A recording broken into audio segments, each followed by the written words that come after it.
evening, West Orange, and welcome to our Tuesday, May 26, 2020 Township Council meeting, or virtual council meeting. Madam Clerk. This is to inform the general public that this meeting is being held in compliance with Section 5 of the Open Public Meetings Act, Chapter 231, Public Law 1975. The annual notice was emailed to the Star Ledger and filed in the Township Clerk's office on October 31st, 2019, and published in the West Orange Chronicle on November 7th, 2019. Councilman Guarino? Present. Councilman Krakowiak? Present. Councilwoman Matute Brown? Present. Councilwoman McCartney? Present. Council President Castellino? Present. Thank you, Madam Clerk. So tonight, it's been 2 weeks since we last met, and if you've been following the mayor's numbers with the COVID cases, they are tapering down, thank goodness, and we are seeing a flattening of the curve and then some, which is optimistic. Unfortunately, we have lost 5 members of the community since we last met, and I like to start off as we did the other meetings by remembering them, their families, and taking a moment of silence and thinking of all those as well that are still sick and suffering. So we just take a quick moment of silence.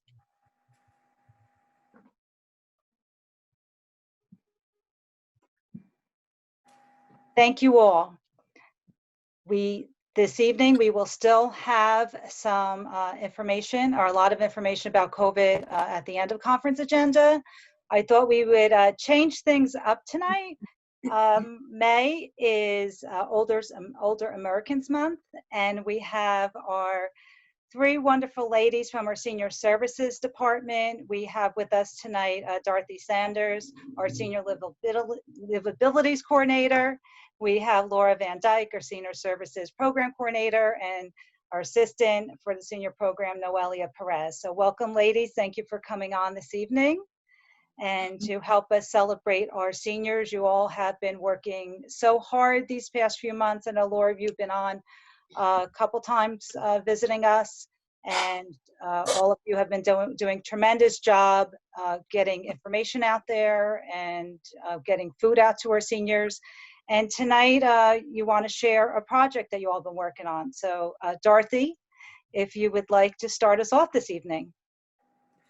Thank you, Councilwoman President. It's an honor to be here. I'm really thrilled to appear before the township. We have been working on a very exciting project, and by we, I mean the township itself, all the council members, as well as senior services, the health department, and senior livability. And we were wanting to celebrate our seniors in a very special way. In 1963, President Kennedy made a proclamation of the month of May as the Senior Citizens Month, which was subsequently named as Older Americans Month. And it's a time where we take time to reflect on our seniors, the wonderful contributions that you've made for us, and a time for us to give back and honor you. And last year, we were able to do it with a luncheon. There was a luncheon scheduled this year that the Senior Services Department put a lot of time and energy into, and we weren't able to get together. So we thought of various ways that we could celebrate this wonderful event. And we want to honor you and to celebrate you and pay tribute. And we thought the best way to do it, especially in view of the fact that the theme for this year is called Make Your Mark, Seniors. So instead of making your mark, we wanted to make a movie where we thought we could have an opportunity to reflect on the wonderful things that we've done throughout the year, whether it's gardening, technology, classes, seminars, and the fun times we had together, and the fun times we'll be able to have together sometime soon. So we look forward to getting back together with you, and hope you enjoy the movie.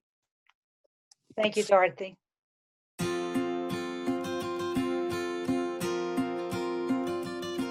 Today, we join together to celebrate as we recognize May as Older Americans Month. Hello, I'm Mayor Robert Parisi.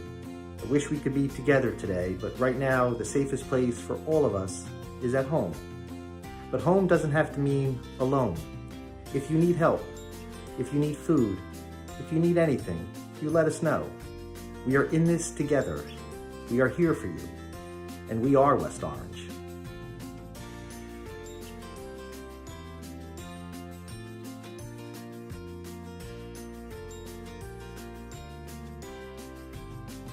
A salute to our seniors. Thank you for leading the way. We are here for you, West Orange. Hi, West Orange. This is Dorothy Sanders, your Senior Livability Coordinator. And here's a big shout out to our senior population. You're wonderful. We want to take time to honor and respect you during Older Americans Month and these difficult times. Please know that you are always very special to us, and we hope to see you again very, very soon. Stay well. Good day, senior community. Happy Older Americans Month. Just remember, a little gray hair is a small price to pay for all this accumulated wisdom. Thank you for being you, and I'm just a call away. Bye.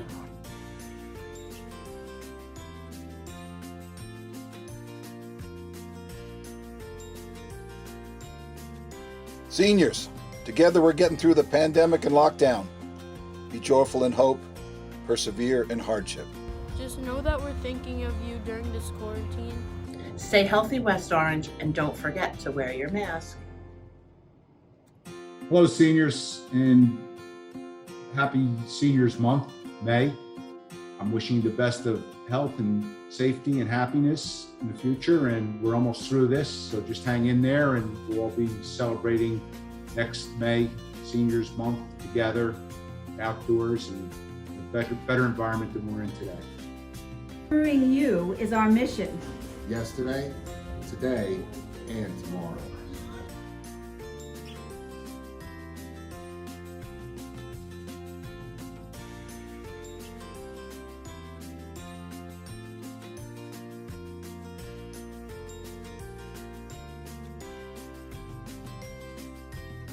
Hi, my name is Ken Steele. I'm the Director of CERT for the Township of West Orange. I just want you to know that we are here to help and are working diligently with our seniors during this pandemic. Stay healthy, stay strong, and most of all, be happy. We deliver for West Orange. We got you covered, West Orange. Hello, I'm Althea Tweeten. Keep your head up, West Orange. For months, you've been very brave, enduring this new normal that's been forced upon us. But today, we celebrate you, we salute you, and we thank you for being the pride of our community. Never forget, you are always in our hearts. We are here for you and with you, West Orange. Noi siamo qui con te e per te. Estamos aquí con ustedes y para ustedes. Nous sommes ici avec vous et pour vous, West Orange.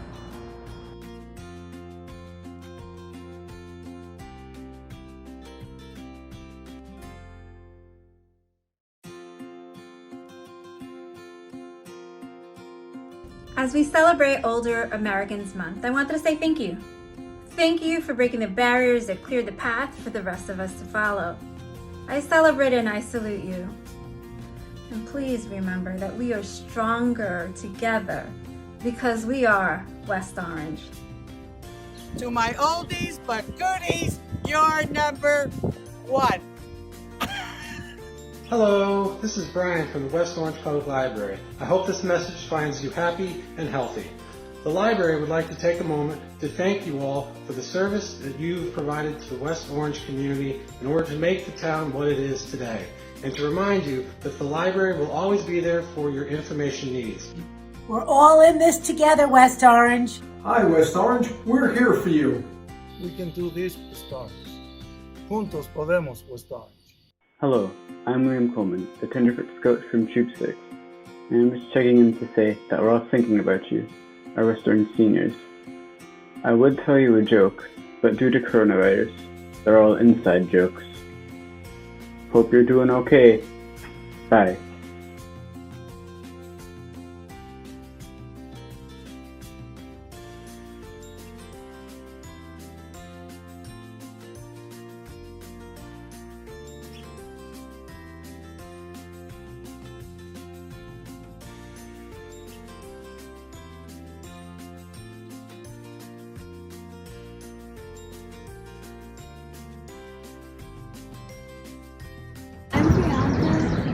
7th grader from Roosevelt Middle School, and I'm a scout from Trip 6. And I'm just checking in on you and making sure that you are well and stay safe.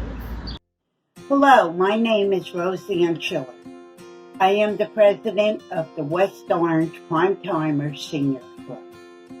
I hope that you and your families are safe and healthy during this period of quarantine related to the COVID-19 pandemic. Please join me in maintaining an upbeat and positive mindset, for together we will overcome this challenge. Your history began here. Your history will stay here. Thanks for keeping us strong. From the West Orange Fire Department, stay safe, West Orange. Keeping you active under any circumstances will keep you healthy, wealthy, and wise. Hello, West Orange seniors. My name is Rich Maravi. I'm also a West Orange senior. I was born in West Orange, lived in the Oranges all my life, and have resided in the Gregory section for the last 46 years. I'm also the president of the Pleasantdale Seniors. You all must be stay at home and stay safe seniors. Pretty soon, we'll be able to socialize with family and friends. Until then, stay healthy and stay safe.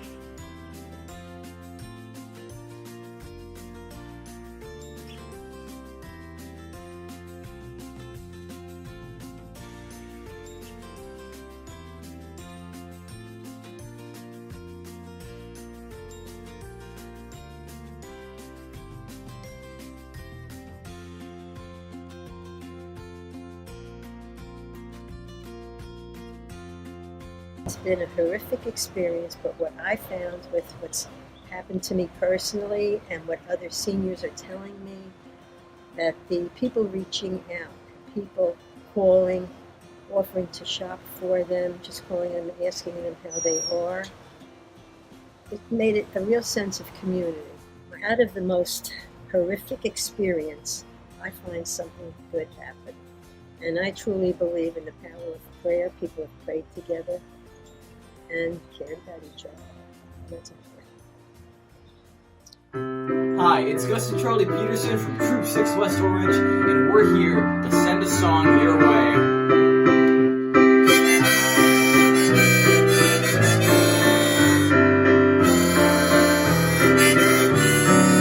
Well, we're all in the mood for a melody, and you've got us feeling alright.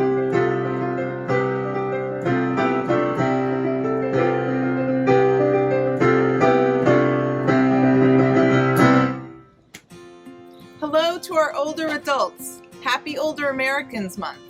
We're thinking of you and caring for you from afar.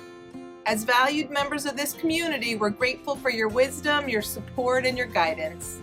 We're getting through these unprecedented times together. It will be great when we can meet again in person, and in the meantime, take good care and remember, we are here for you.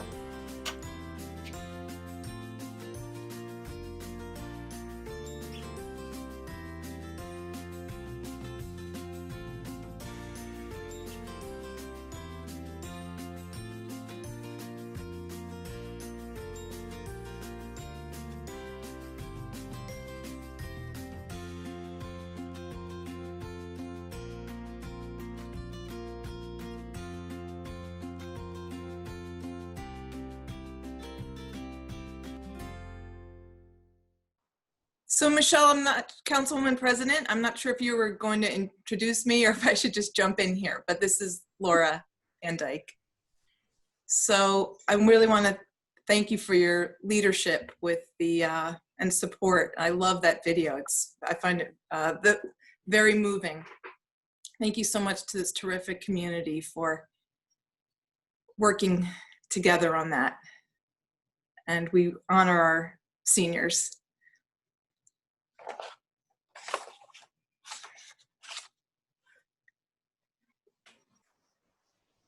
So I'll keep going here, Lauren, until you tell me otherwise. Our message is that we are here for you. And what that looks like right now is that we are here continuing to monitor our phones and provide resources for urgent meal needs and urgent emergency groceries. The Holy Trinity Food Pantry continues to be a tremendous resource for us. And we really want to thank the community for the outpouring of support through the Mayor's Sunshine Fund. And that has enabled us to provide meals, hot meals, lunches, and so on through the Mayor's Sunshine Fund. And we've provided over 2,000 meals over these past 2 months. So we're here for you. You give us a call. There's the different restaurants we've been working with, and you would just call us to make a referral, and we're still able to provide that. Thanks, Laura. Can you hear me now? Am I unmuted? Now I can hear you. Okay, great. No, thank you. Continue on. You ladies have been doing a great job with working, and maybe I guess you'll feed right into how we're just trying to sustain everyone for a long-term plan. Perfect, exactly. So, and that's been a goal and a success, and Noelia has been a big support with that. Just help. The goal is to really help people with a long-term plan for groceries, for grocery needs, and tapping into either the delivery options through the stores themselves or the organization umbrella that has volunteers who could shop for residents, for seniors, and then some of the local volunteer groups, the Youth Pandemic Response Team, and then the Jewish Federation has volunteers. So those are some resources that can help people, for projecting ahead. People may still want to take their time returning to grocery stores and such. So we have resources for that. And then, of course, just if there's some mental health needs, and we can make referrals there as well. So Noelia is going to say a few words and talk about Phone a Friend. So I wanted to thank everyone who did contribute to the Salute to Seniors video. There was a lot of time and effort put into the video, and thank you for helping us put that together. I loved it, and I hope everyone loved it as much as we did. And I would like to take the time to remind everyone how important and meaningful it is to call a friend, call a neighbor or a family member. I have my own list of people who I call daily, and it makes a huge difference. I have the seniors who even cracking a joke on the phone with them or talking about their pets or anything other than the pandemic helps them feel like it's more normal times, and just it makes them feel better to have someone checking up on them. So thank you. Thank you, Noelia and Laura and Dorothy. It's been such an honor working with you ladies. I can't believe it's only a year that you've been with us. I think Dorothy might even start a little bit later. And all that you put together, we could see it in your work through the video. Fortunately, the video was a little off with the movement of our lips a little bit, but I think that's because of putting it on the computer. We know the link, it matches up better, so when folks are able to see it straight from the link or on Facebook, it's a little cleaner. So it'll sync up properly. Also, when we go to the television, I'm going to do it from the actual video, not from the Zoom thing. Oh, thank you so much, Lauren. No problem. It's hard. It's little challenges, but I think we get through them. But again, we all can't thank you enough for what you do. We know your hearts and are so into everything that you do for our seniors, and it shines through with your work and with your words throughout the video. So thank you all for coming on this evening. And thank you. Yep, thank you. It's an honor to work with you. You too. Thank you. And at this point in time, Lauren will switch off if you want to go into the audience. So if you want to pop in back for any reason, if you don't, that's great too. But thank you so much, ladies. You work so hard, and we appreciate it. Thank you for having us. Absolutely. It was beautiful. Oh, thank you. And continuing with our celebrations and our recognitions, Yesterday was Memorial Day. And for the first time or the second time probably in over 100 years, we weren't able to hold our ceremony due to the COVID-19. So our next two presenters this evening, we have tonight Joe Fagan, our public information officer, but also our township historian, who also has taken over from Gary Englert, who had the ceremony for many years. Joe has taken over that post, and he's always done a great job the past few years. And unfortunately, he wasn't able to do it yesterday, but he has put something together. And then Joe will introduce our former councilman and West Orange resident and Vietnam War veteran, Joe Brennan, who also has served for Essex County Surrogate. So Joe has so much service to our communities in so many different ways. So Joe Fagan, if you'd like to come on and talk a little bit about Memorial Day. Thank you, Madam President, and greetings to all your esteemed colleagues. Just a clarification before we begin. Although I am part of the annual Memorial Day ceremony, it is actually handled through the mayor's office, and Shari actually coordinates the whole thing. Sorry, Shari. Yeah, I don't want to take credit away from Shari, and I'm certainly honored to be a part of it each year. And as you mentioned, the Memorial Day ceremony had to be canceled this year. Yeah. And in recent memory, it's only been canceled once or twice due to weather, perhaps more times. But it certainly has been a tradition in West Orange for over 100 years, since the end of World War I.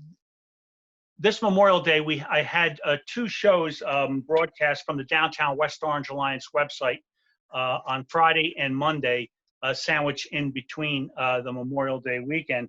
And these shows are available to watch anytime from the Downtown West Orange Alliance Facebook page. They're up and running there. The first Friday night show was footage from July 2017. And if many will recall, that is when the Vietnam Traveling Memorial Wall visited West Orange, and it was actually here over the July 4th weekend. And there's coverage of the ceremony, and I had the opportunity to speak to several Vietnam combat veterans who were willing to speak about it, their experiences in Vietnam. Some were not, and I certainly respected their wishes. And this Monday, yesterday, we had what I classify as a Memorial Day remembrance. It wasn't a ceremony. We had Cynthia Cumming sing the Star Spangled Banner. She did a wonderful job.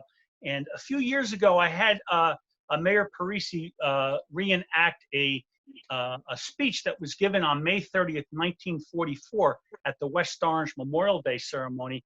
And that was for the introduction of the West Orange Honor Rolls. Those are the honor rolls that are in Town Hall. And I played that footage, and that message from over 75 years ago is still relevant today. And I had Dylan Pinnell come on, and Dylan Pinnell, as you know, is a 2014 graduate of West Orange High School. He was a member of the Air Force Junior ROTC. He went on to Annapolis, and he's now on active duty in the United States Navy. And I was honored to talk to him and get his perspective on serving in active duty and his thoughts on Memorial Day. And finally, when speaking of Gary Englert, when he unexpectedly passed away in 2015, I had a professional musician play taps on the steps of Town Hall in honor of Gary. And I showed that footage because taps is always relevant for Memorial Day. With that being said, I would like to introduce the next presenter, Joe Brennan. He is a proud Irish American. He is a lifetime West Orange resident. He is a loving husband, father, grandfather, loving friend to many. He is certainly a longtime friend of West Orange. As you mentioned, he is a 12-year councilman. He's also a former Essex County surrogate judge. And I might point out, Joe Brennan was one of those Vietnam veterans who graciously agreed in 2017 to be interviewed, and it was very difficult for Joe.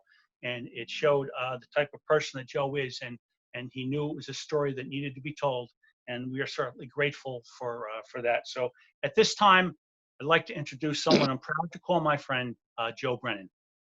Thank you, Joe. Thank you, Michelle and members of the council for allowing me to join this very unique town council meeting, this Zoom meeting, especially in honor of Memorial Day and in honor of all those who lost their lives in the numerous wars that this country has fought. But I think on this Memorial Day, it's also very important that we recognize all those people, especially the number of veterans who lost their lives to the COVID virus. It is something that it's not unique. 1918, 1919, near the end of the World War that was to end all wars, this country suffered from what was then called the Spanish flu. Some attribute the end of the World War to the Spanish flu. But it is important to remember all those who not only died from this flu, but all those who have died in our service of our country. When you look in town hall, when we can go back there and you see the honor roll of all the men, primarily the men in World War II who served our country, and so many of them who did not come back. These are very emotional periods in our lives. So thank you for allowing me to just make a short presentation to you. Joe always handles Memorial Day, and I've been honored in the last few years to have been the Master of Ceremonies for Veterans Day. Memorial Day honoring our deceased veterans, Veterans Day honoring all those who served or continue to serve. And I think this year, God willing, if we do have a Veterans Day, I think we should include all of our first responders and all those who put their lives on the line during this pandemic to serve our country, whether they were the essential workers in the food stores or the deliveries or our doctors and our nurses, and of course our police and fire, and all those senior coordinators, Laura and Van Dyke and her coordination of the seniors. So I think this year is going to be somewhat of a different Veterans Day ceremony. As I said, God willing, that we can join together to have that ceremony. Thank you. Thank you. Thanks, Joseph. Thank you so much, Joe, and especially for your service. Your every year, the words you inspire us at the Veterans Day service is just so beautiful, and with our veterans sitting right there. And same thing for you, Joe Fagan, with Memorial Day. And so important to recognize all those who have served and still serving. And I think you both could agree, and everyone could agree, it's also unique here in West Orange with our Mountaineer Squadron, that we have our youth at the high school that are part of the Junior ROTC program that come and they gain such inspiration from all of our veterans that are at both ceremonies. So we honor those. We appreciate both of you for what you do and for coming out and all their veterans and everyone else. And good point too with this COVID virus, how it affects so many of our veterans. So we thank you for coming on for remembrance. And Joe Fagan, where could people find your is on Facebook only, or I think we're going to email it out to the on our senior list as well. Thank you, Madam President. I had shared it with Laura Van Dyke, It can be viewed at any time from the Downtown West Orange Alliance Facebook page. And Laura Van Dyke has shared it with the seniors. And you reminded me of a very important point. I would be remiss in my duties if I didn't mention the Air Force Junior ROTC. They are incredible young men and women who will be tomorrow's leaders. Certainly Dylan Pinnell was part of that, and Chris Morgan, who tragically died in June 2019. The training exercises in West Point was that. But those are only two examples of the finest young men and women that come out of West Orange, who hear the calling to serve our country, and as I mentioned, will be tomorrow's leaders. So a big round of applause collectively needs to go for them and their commitment in understanding what honor, service, and duty mean, just like Joe Brennan did. Thank you. Absolutely. And Joe, also thank you, Joe Brennan, thank you also for serving on the Degnan House Board with me. Always caring about our seniors and always staying active in our community. We really appreciate that. And Sherry, I apologize. Sherry Quirk from the mayor's office has been instrumental with all of these ceremonies. They wouldn't happen with that, or that's for sure. So thank you for bringing her up. But gentlemen, thank you for coming on this evening, and we appreciate all your service to the community. And you too, you could get put into the audience and watch us for a little bit, or step away if you like. But thank you so much for coming on this evening. Thank you for having me. Absolutely. Thanks, Joe. And now we will move to redevelopment update. How you doing, Mr. Sayers? Very good. How are you? Good. Very, very well, thank you. Good, good, good. As of today, there are 211 units that are currently leased out. Nice. Again, there is no one looking to purchase the property right now, and they are still waiting to get their go before the planning board to do some adjustments to phase 2. And that's kind of where we're at right now. Very good. Do any of my colleagues have any questions for Mr. Sayers at this moment? Okay.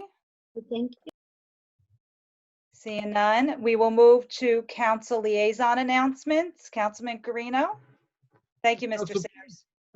Thank you, Council President, and thank you for posting up the West Orange Farmers Market, the virtual farmers market, which I had a fantastic time, especially getting out of the house on Saturday, working the farmers market along with Rob and Sean McCauley, getting to see our neighbors and getting to see how well organized this is. I have never seen something so well organized that cars just came and went.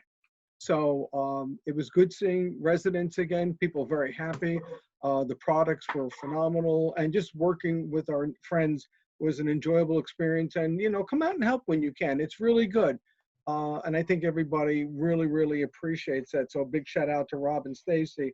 I mean, it's just a phenomenal setup, and it should be more of that. Going right along with the Downtown West Orange Alliance, and, please support your local merchants, whether they're downtown or Pleasantdale.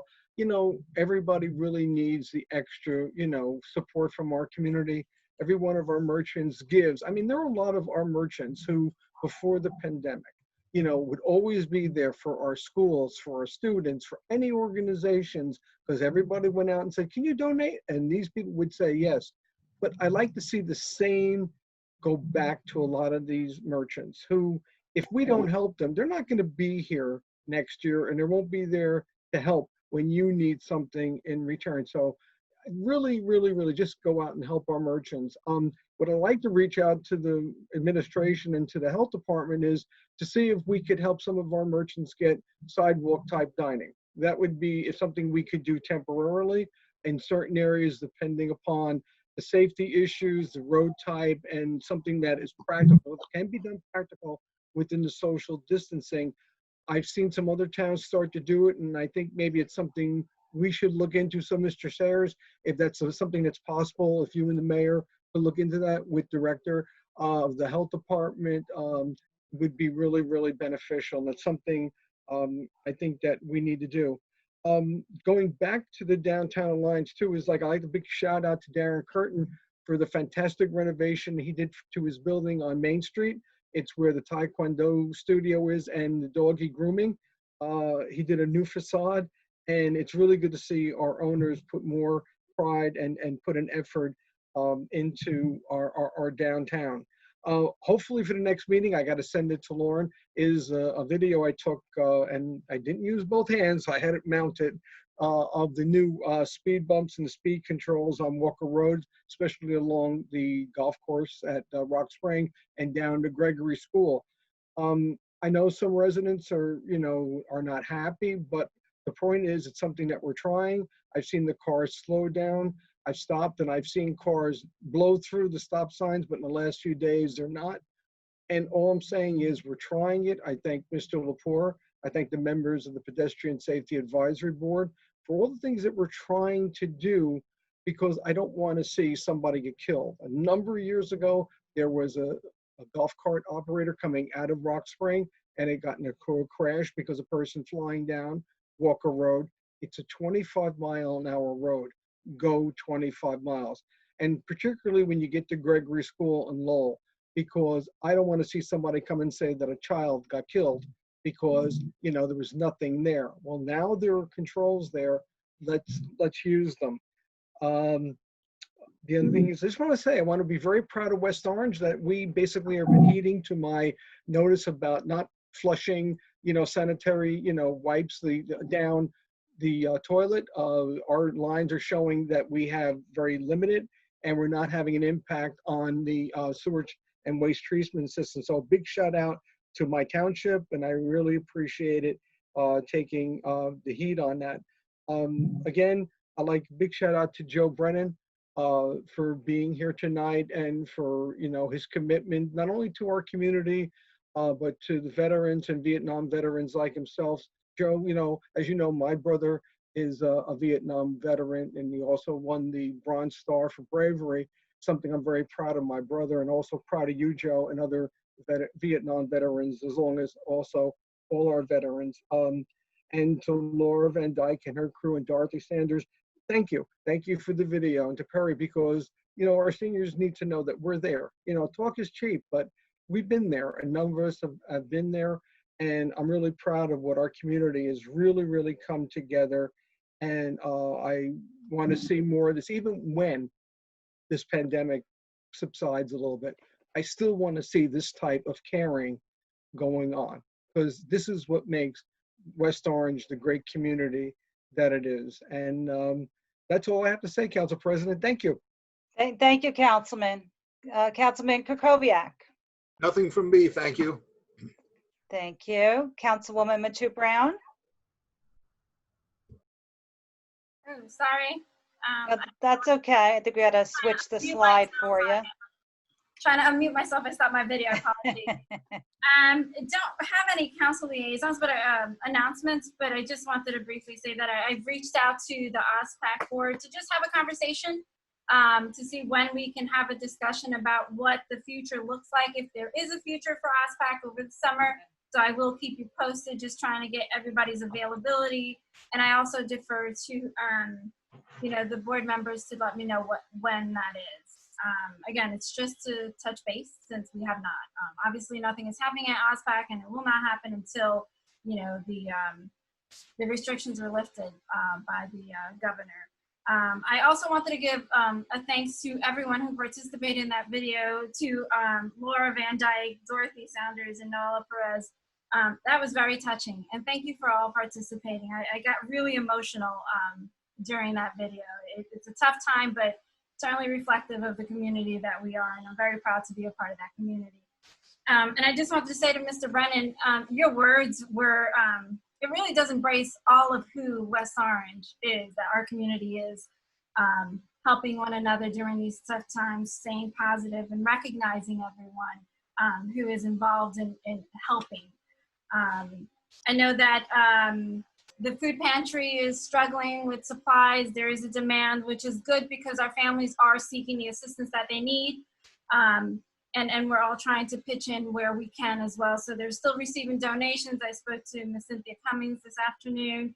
I've been in touch with the Partners for Health, also with Tony's Kitchen, who's also contacted the Board of Ed, Dr. Cascone, to help fill their pantry as well. So we all do what we can to help one another. So I just want to say I'm very proud of everyone in this community for pulling it all together. And Memorial Day was very different, but I actually appreciated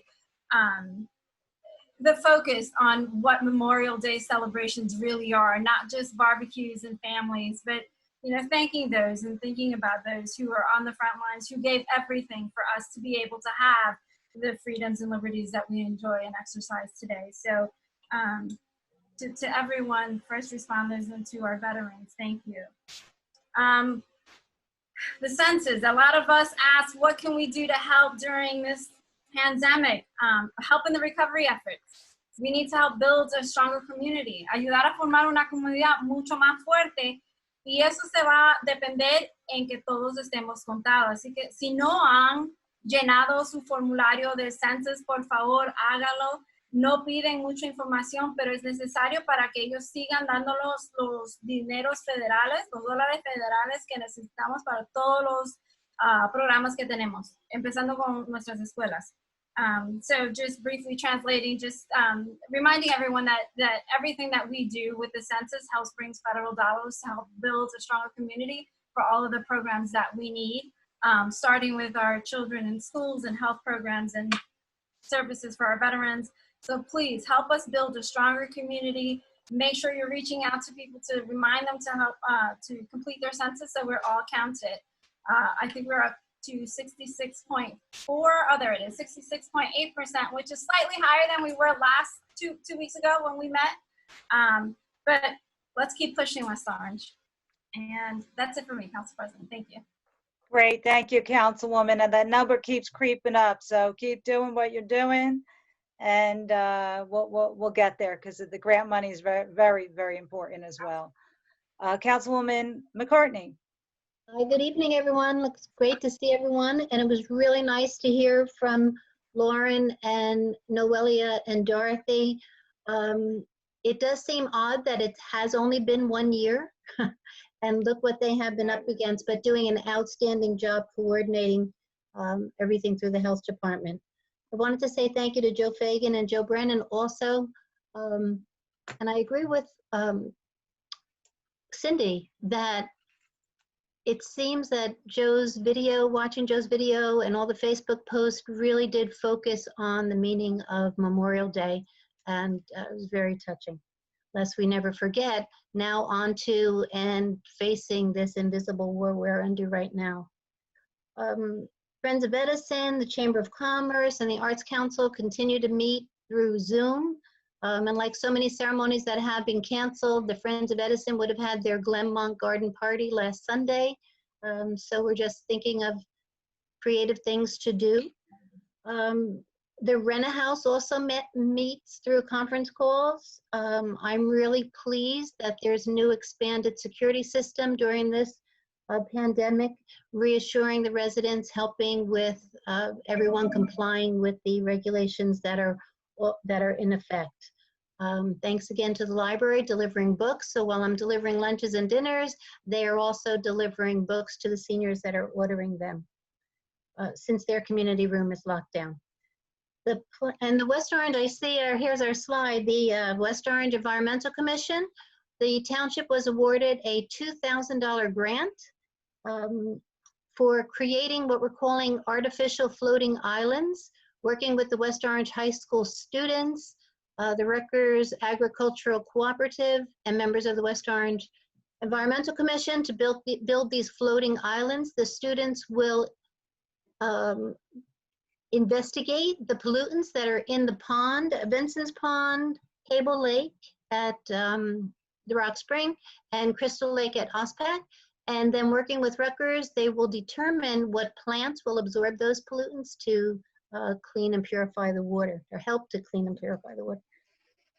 So that was a $2,000 grant that the township was awarded. The planning board will also meet next Wednesday, which is already June 3rd, 7:30, And on our agenda is the Essex Green Complex, the Green Essex Partners. This, as you know, will involve the removal of 2 existing office buildings, 100 and 200 Executive Drive, construction of the apartment buildings. This is on 18 acres. Just some of the notes from the proposal. Apartments will contain 425 dwelling units, 566, a deck, parking deck for 566 cars, sidewalks, a dog park, and we're hoping to add a lot of green features to their building design. So that will be on next week, June 3rd's agenda. And I wanted to add, Jerry had mentioned about Walker and Burnett. There is a lot of talk on Facebook about that. I spoke to Lenny about that. Work is still underway. They still have not striped the street, and Lenny is going to investigate that. So work is well done. People, you know, have habits that need to be changed. Thank you, Council President. Great, thank you, Councilwoman. And we could go to the next slide. Okay. I think, did you have one more slide? Let's see. No, well, they were all on the grant. Yeah, about voting. Right. This one came actually from the municipal clerk in the county that Governor Murphy issued an executive order 144 about conducting the primary election via vote by mail. That there will be, so far as we know, there will be at least 1 polling location open in town. All ballots will be mailed out to all registered voters, and with return address, paid postage on return addresses. Envelopes, sorry. Great, thank you, Councilwoman. That should be coming in the mail. That would be, I'm sorry, that's for the July 7th primary. Great, thank you. Thank you. Okay, I'm just going to go quickly. Just, you know, again, these slides are up for the community. So again, just real quick, if you have any issues with unemployment, with getting your checks or collecting, please, Assemblyman Cant's office is there for you. His number's there. And there's the website as well. So please reach out if you're having any issues at this point in time. Then our next slide. Oh. Okay, Lauren, we're ready for the next one. I think you actually might be lagging. I'm actually about 15 or so seconds ahead of you.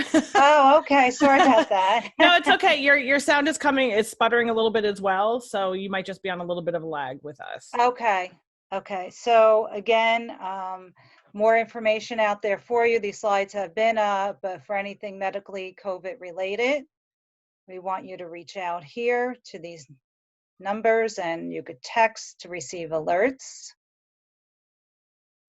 Wait for the next one. We're showing the COVID drive-up testing slide now. Okay, so Friday, this past Friday, on the 22nd, testing is available behind ShopRite at 100 Executive Drive. Local practitioner in town had opened up this site, and he's also a resident, Dr. Albin, so we appreciate him working with the mayor to offer this service to our much needed service to our community.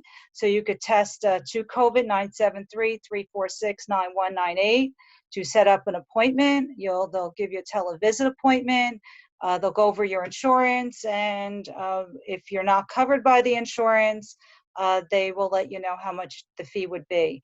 Anthony Puglisi will be on later this evening to go over the free testing through the county. But for convenience, we have it right here in West Orange every day at 100 Executive Drive. So we appreciate, thank you, Dr. Albin, for putting that together for our residents. Okay. And we're on to the mask slide. Oh, okay. Okay. So before I go into, well, I'll say it now. So always please make sure, we want to get out of this sooner than later when you're out in public. Just another friendly reminder to wear your mask, whether you're shopping in a store or you're at a public park. Please keep your mask on. I just want to touch base. I know Councilman Guarino had mentioned about about the eateries. We don't have that slide up tonight because pretty much all our eateries are open in our restaurants. So we're excited about that. So please make sure you call them. We will be working with them. We have a meeting, Councilwoman McCartney and I have a meeting scheduled tomorrow with some of our directors on to see what kind of assistance we could give them. We want to try to get creative. And we're reaching out with our directors to see if we could do eating on sidewalks, eating in parking lots. We're going to see and try to get creative. We also want to make sure everyone is going to get their PPE if they're having any issues. So we want to assist our businesses when they can open up and try to open up and work with them to assist them to get there. And I would be remiss if I did not thank Perry Bashkoff for his assistance with the video this evening. It definitely wouldn't happen without his assistance. And again, just a really heartwarming, thoughtful presentation for our well-deserved seniors who have been going through such a terrible time. And again, always a shout out to Joe Fagan, Joe Brennan for all they do. And we have one more slide, I believe, Lauren.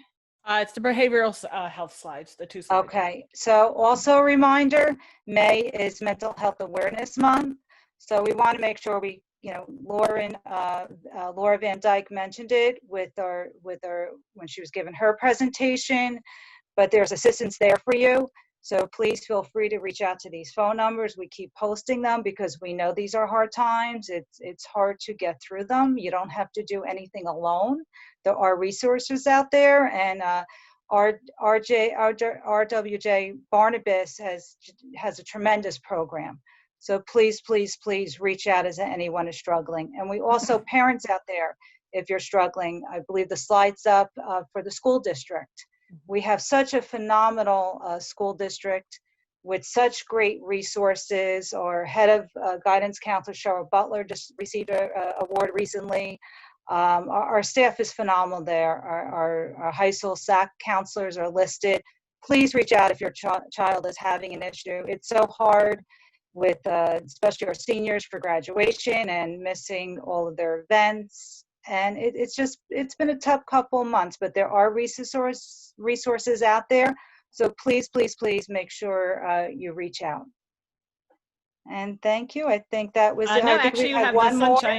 Sunshine Fund and the money raised. And again, the Sunshine Fund has been mentioned.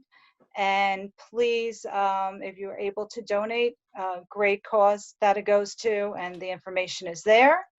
And again, I got a shout out to Perry Bashkoff. He organized with the coaches at the high school t-shirt and sweatshirt fund.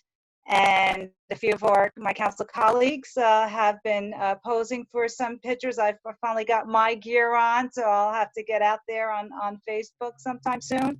And all of the donations from them organizing this has been awarded and going to a great, great cause for the community. So thank you to our coaches, Coach Grant, and everyone at the high school and all involved, and Perry for putting it together. And with that, Madam Clerk, I think we are ready to go into the general meeting. This is to inform the general public that this meeting is being held in compliance with Section 5 of the Open Public Meetings Act, Chapter 231, Public Law 1975. The annual notice was emailed to the Star Ledger and filed in the Township Clerk's office on October 31st, 2019, and published in the West Orange Chronicle on November 7th, 2019. Councilman Guarino?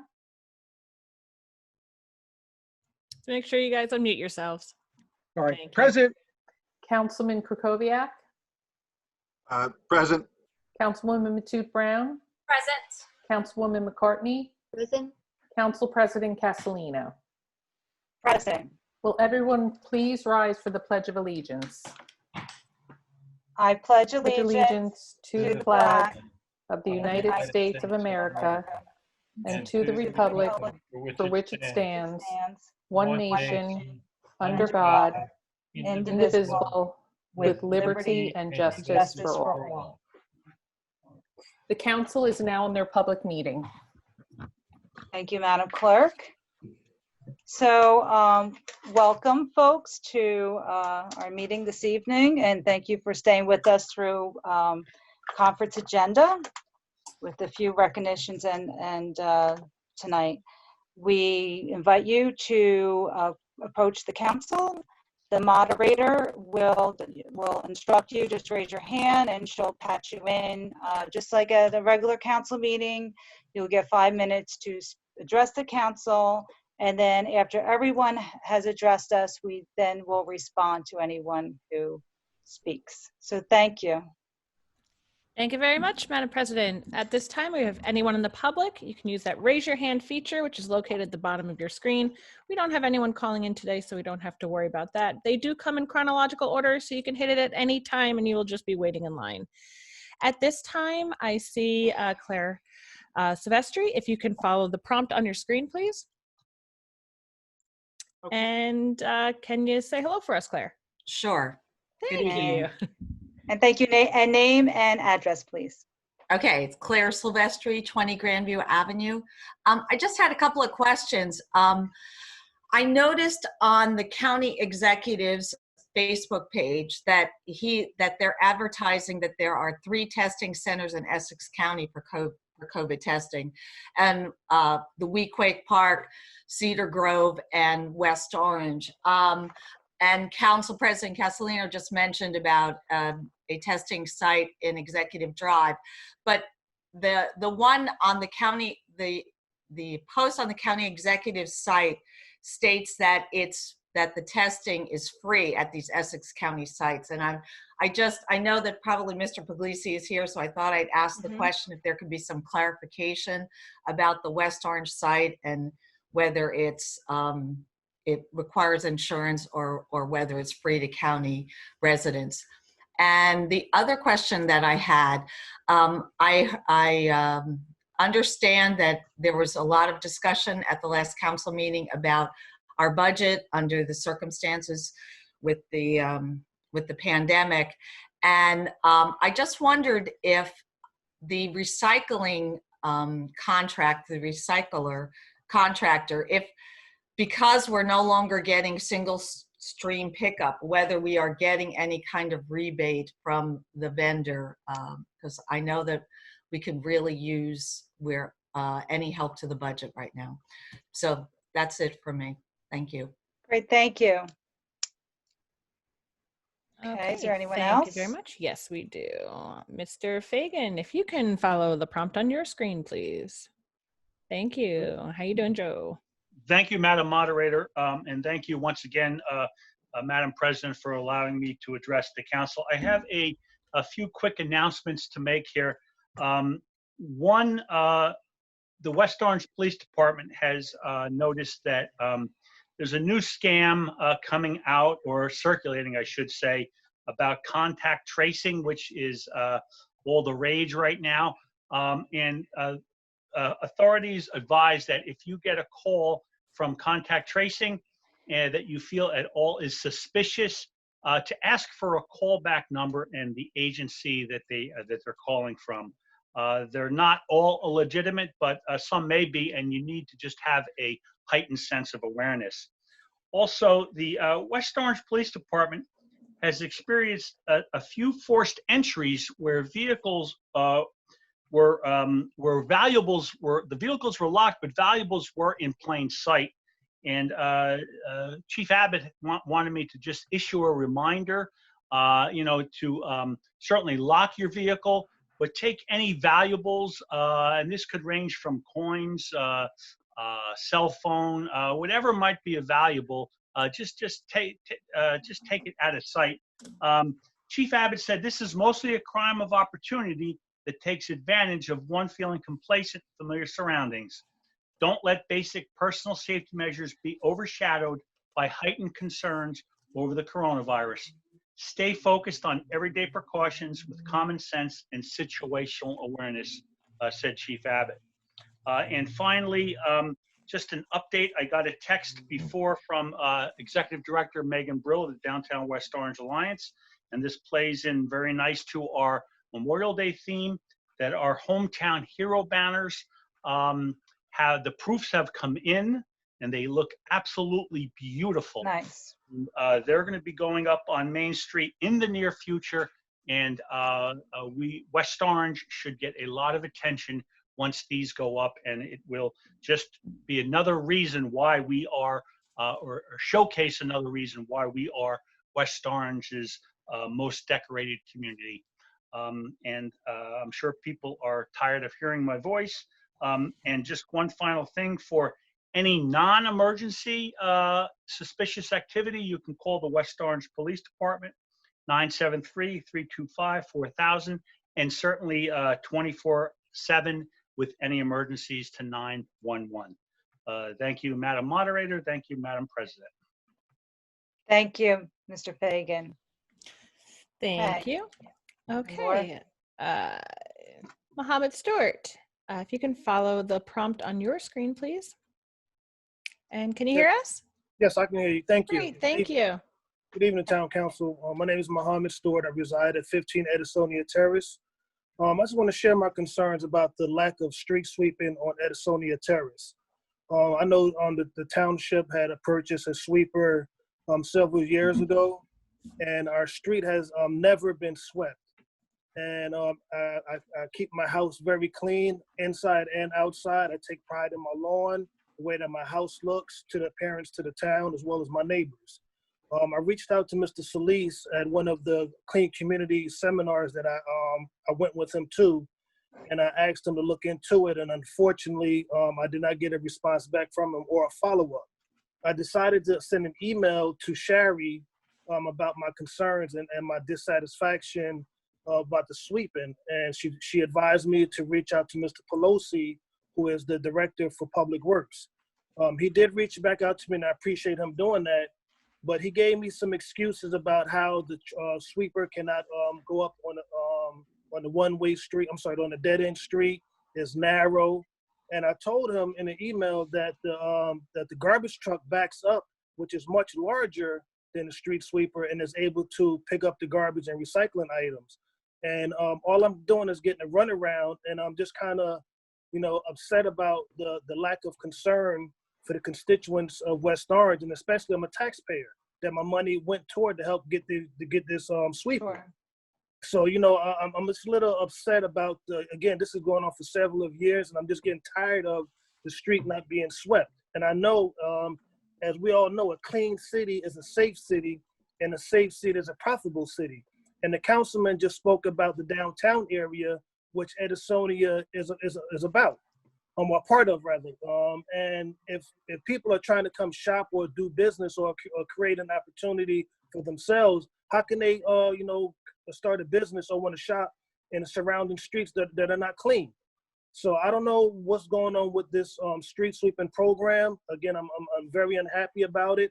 I'm trying to, go through the progression of reaching out to certain people, but unfortunately, nothing is getting done. I'm being told that there was the parking was suspended on both sides, and I'm just getting a lot of excuses. The police officers don't ticket anyone, or even just let them know, hey, you're not supposed to park on the side of the street. And I don't know what else for me to do. So that's why today I'm reaching out to the town council to see if you guys can help me out in any type of way, and put some weight on the Public Works Department to see what they can do. Thank you very much for coming in. Thank you. And we'll address you after everyone gets done speaking, but thank you so much for bringing that to our attention. Thank you. Okay, before we go to Mr. Puglisi, is there anybody else who would like to speak by using the raise your hand feature at the bottom of the screen? And with that, Mr. Puglisi, if you can follow the prompt on your screen, please. And are you there? Good evening. There you go.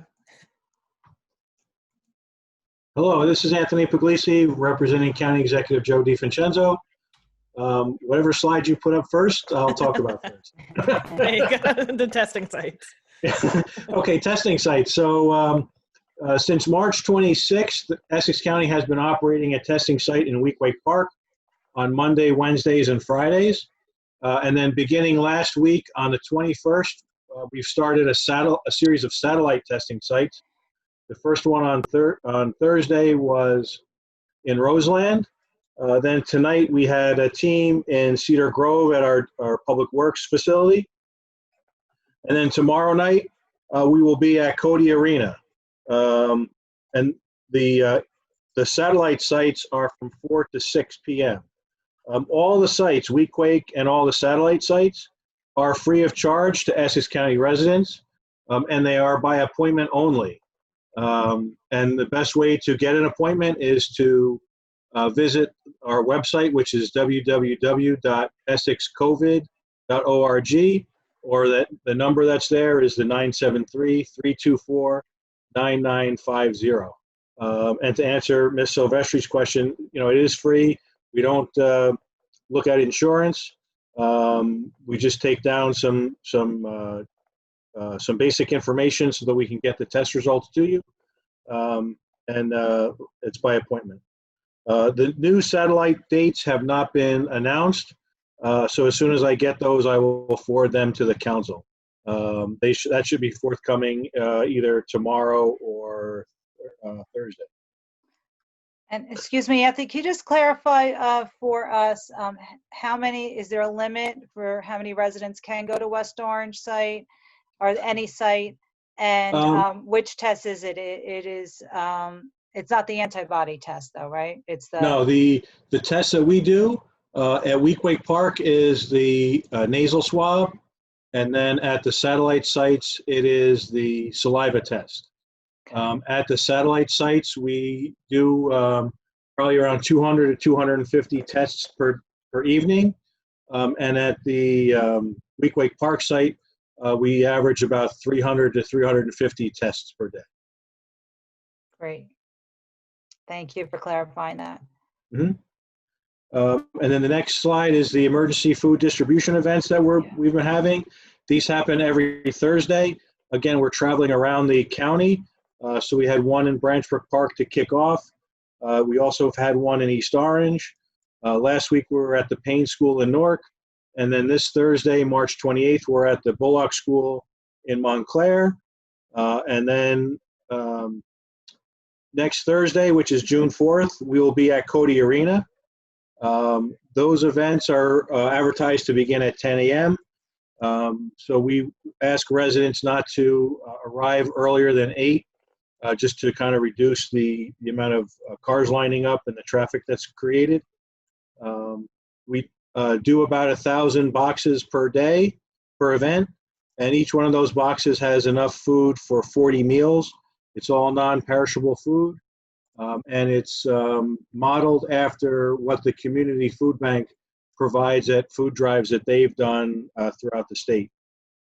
There is no charge for this. It's open to all Essex County residents. You can just drive up. We just ask that when people get to the site that they drive slowly, that they keep their windows rolled up, and that they open their trunks. We'll drop the box into the trunk, and we try to make the process as efficient as possible. And then the last thing I have tonight is each day the governor has been making some announcements about what's been opening or what will open.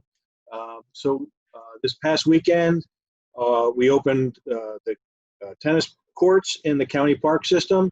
Of course, those are under modified rules. Some of those are you can only play singles. And at the tennis courts, we're following guidelines established by the USTA. Of course, our golf courses have been open for a couple weeks.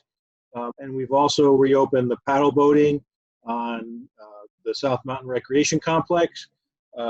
Again, there's increased sanitization and social distancing guidelines. And currently, if anyone does take a trip up to the South Mountain Recreation Complex and they happen to walk in front of Turtleback Zoo, they'll see that we've already started putting some signs and markers out on where people can stand to promote social distancing, so that when the governor does say that zoos can open, that we would be ready. And I did have a conversation with the council president this afternoon. And really the thing is, like, what the governor says is he'll open things slowly and methodically. But any business, restaurant should really start thinking about opening plans now so that when they do get the go-ahead from the governor's office, they're ready to go. Just in a couple instances, like for the golf courses, for instance, we were in the midst of putting our plan together. Weren't quite complete when the governor came out and said that the golf courses would open in 2 days. So then those next 2 days were kind of intense on how we reopen. So I would just recommend to anyone who has a business or anything like that they start looking at what they could do within the confines of their properties, their buildings, their restaurants, to see what could be done ahead of time to get them ready as soon as possible. As always, there's a ton of information on our website, which is essexcountynj.org. Thank you. Thank you so much, Anthony. Okay. And Lauren, anyone else? No, at this time, if anyone else can, your last chance, hit that raise your hand button at the bottom of your screen. And seeing none, that's all. Thank you. Okay, great. Thank you. I think I'm going to start off with administration. Mr. Sayers, if you could, thank you, Mr. Stewart, for coming down this evening and notifying us of that issue. I could just imagine, I know Edisonian, and it's tight if there's both sides of the parking, but we do have to keep it clean. Mr. Sayers, can you speak to this issue? It's the first time you're hearing of it, and if so, can you address it for a resident? All I can say is that I know that there has been some issues with the parking because of the parking on the streets. We're trying to get the sweepers in and out of there. I'm not sure exactly. I know we were working on doing something, and I'm not so sure how they were doing that, but I'll have to get back to Lenny, and once I'll talk to him sometime tomorrow and try to figure out what we can do.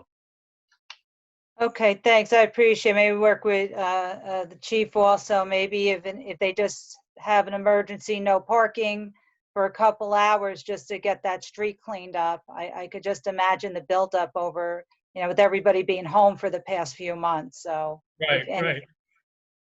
Okay, great. All right. Thank you for that.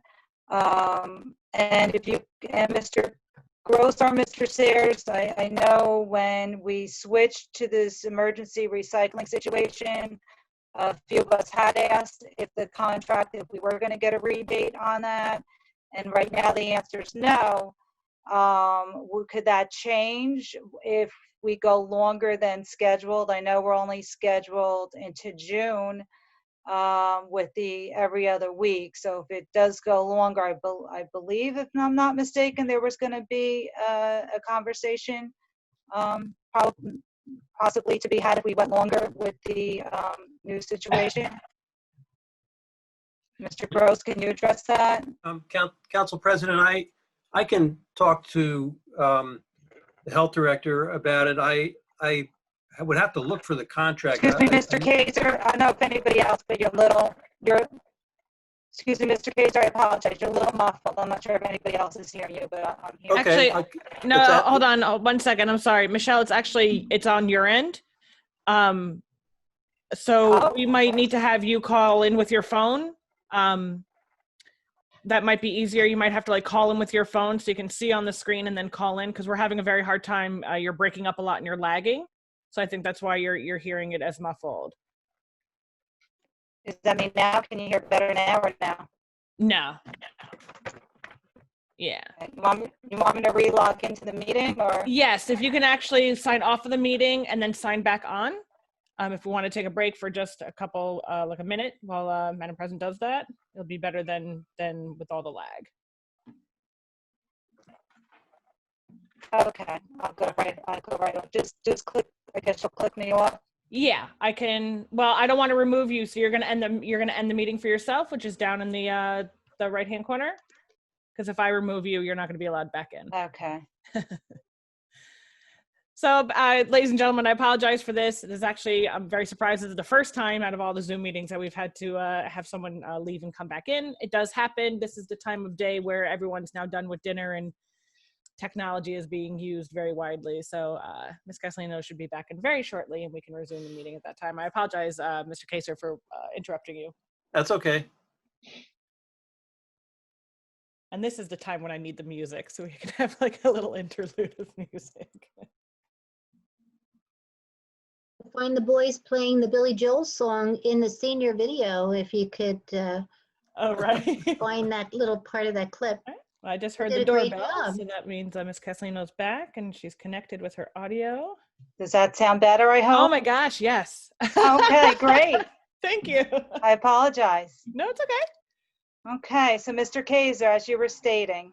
Yeah, look, I don't know if there's a change in cost for the service provided. And I don't know what the contract says about it. The contract is many pages long, and I have to locate a copy of it. I can talk to Teresa DeNova tomorrow about it, and perhaps then can give a better answer, but for the next meeting. Council President? You know, Councilwoman, you have a quick question? yes, well, not a question, but I guess a week or so ago, when we had bulk out here on the street, there was an issue, and I went outside and I spoke to them, and what they were telling me was that with everyone home, they're from just about every municipality there that they service, there are about 3 tons of additional recycling, cardboard and everything else with everyone being home. So that may play into if there is any type of, they're seeing different things coming. So that may play into how they're reading this contract.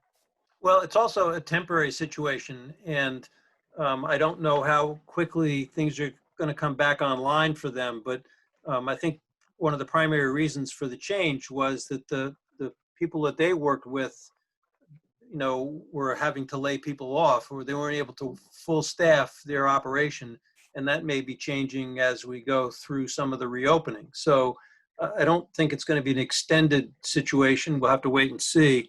But I can certainly talk to Teresa tomorrow and try to locate the contract and make a determination as to whether we have any right to any sort of discount because of this. I'm not prepared to say that there definitely is, but there could be.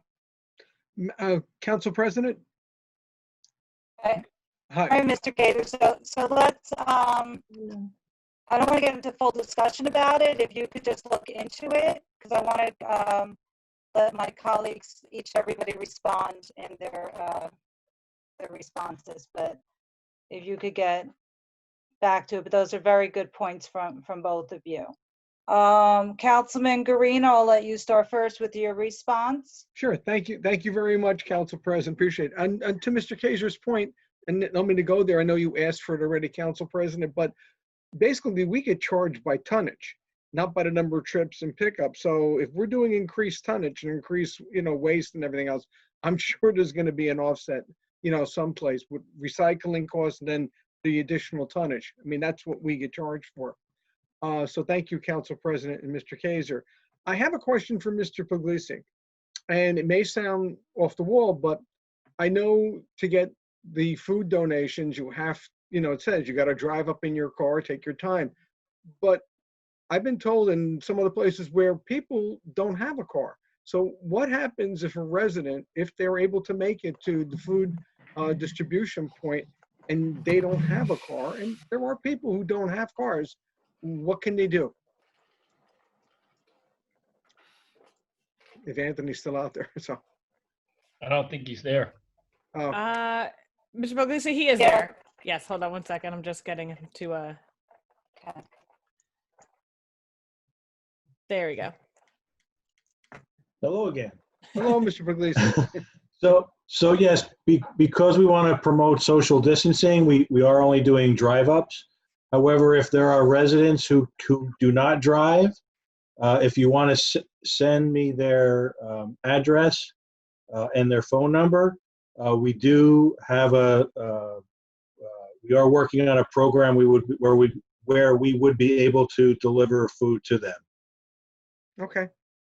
So All right, like I said, I just need their name, address, and phone number. Okay. Thank you, Mr. Puglisi. I appreciate that. Sure. Good point. Thank you. Thank you, Council President. And you already addressed the sweet sweeping on Edisonia, so thank you. You're welcome. Councilman Kukoviac? Yes, thank you, Council President.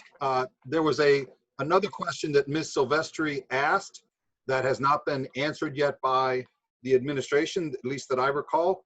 And it had to do with what is any potential cost from the site here in West Orange that if I read correctly, that the town has some sort of sponsorship relationship with. If I read the quick sign on the screen in the meeting tonight. And there was a mention of insurance. So it sounds like there's a charge, but I think it'd be a very good question to answer. The slide said it was free. Okay, one at a time. So he addressed it to the administration, Mr. Sayers. I have some information, but if you have some information. No, go ahead. You could do it, Councilwoman. So this is basically a service. So if you have, I believe also they offer the antibody test as well, and they're there every day. So yes, the county service is free of charge. So if you're a resident and you want to go to the county, you're more than welcome to do that.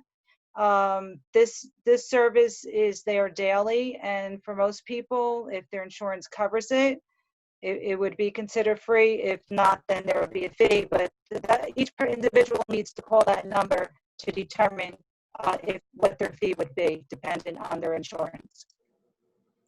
Thank you, Council President. What would it be if you don't have insurance? I think Councilman Guarino made a very good point. If people don't have cars, how can they get testing? If people don't have insurance or that it doesn't cover, do you know what the total cost is? I believe the maximum is $90. And again, they would need to call the site, or they could go through the county service and go to one of the other county locations. So there's alternatives. It's there for convenience. And again, we thank the county also providing a service free of charge. Yes, thank you. The second and final point was Mr. Stewart, was related to Mr. Stewart's comments. He said that he was told by somebody in the town administration that Edisonia Terrace was not swept because it's a dead end and the machine couldn't get in. When Mr. Sayers spoke, he spoke, I don't know if it was related to that, but he talked about traffic. So I'm just curious as to whether there are more streets in West Orange that aren't swept on a regular basis because of either the dead end situation or the traffic situation. I know we have a lot of alternate side parking in a lot of the eastern parts of town to deal with the increased parking, but I would like to know what the situation is in terms of how many streets do we not sweep because of either traffic or dead end, and which streets are they? Because I think he makes a good point that we need to do whatever we can to try to get that sweeper in. I'm not so sure if there are any streets that we actually don't ever do. But the issue with Edisonian, it's not traffic, is that it's just that it's a narrow street and there's parking on the street. And when there's parking on the street, it's hard to get a wide vehicle up and down that street. That's what I know. That's what I've been told what the issue has been in the past. Now, I'm not so sure if there's any other streets that we don't ever, that we don't do street sweeping. I'm not sure. I'd have to talk to Mr. Lepore and find that out. Yes, would you please do that and just find out and just report back to the council next time, or if you want to send us an email updating Sure. information. I'll do that, definitely. That would be helpful, because I think it's important that when people call in to complain like Mr. Stewart did, if the reason is traffic, then they need to be given that reason. If the reason is that it's a dead end, they need to be given that reason. We just need to be consistent. Yep. Gotcha. Thank you. That's all. Thank you, Councilman and Mr. Sayers. Councilwoman Matu Brown. Thank you, Council President. Everything's been addressed. I want to thank Mr. Stewart for joining the call, and I'm sure that there will be a resolution to your concern, and thank you for joining us this evening. Thank you to Anthony for all of the information. It's always very valuable. We have a very supportive county government and are very appreciative for all of the support that they give to our residents.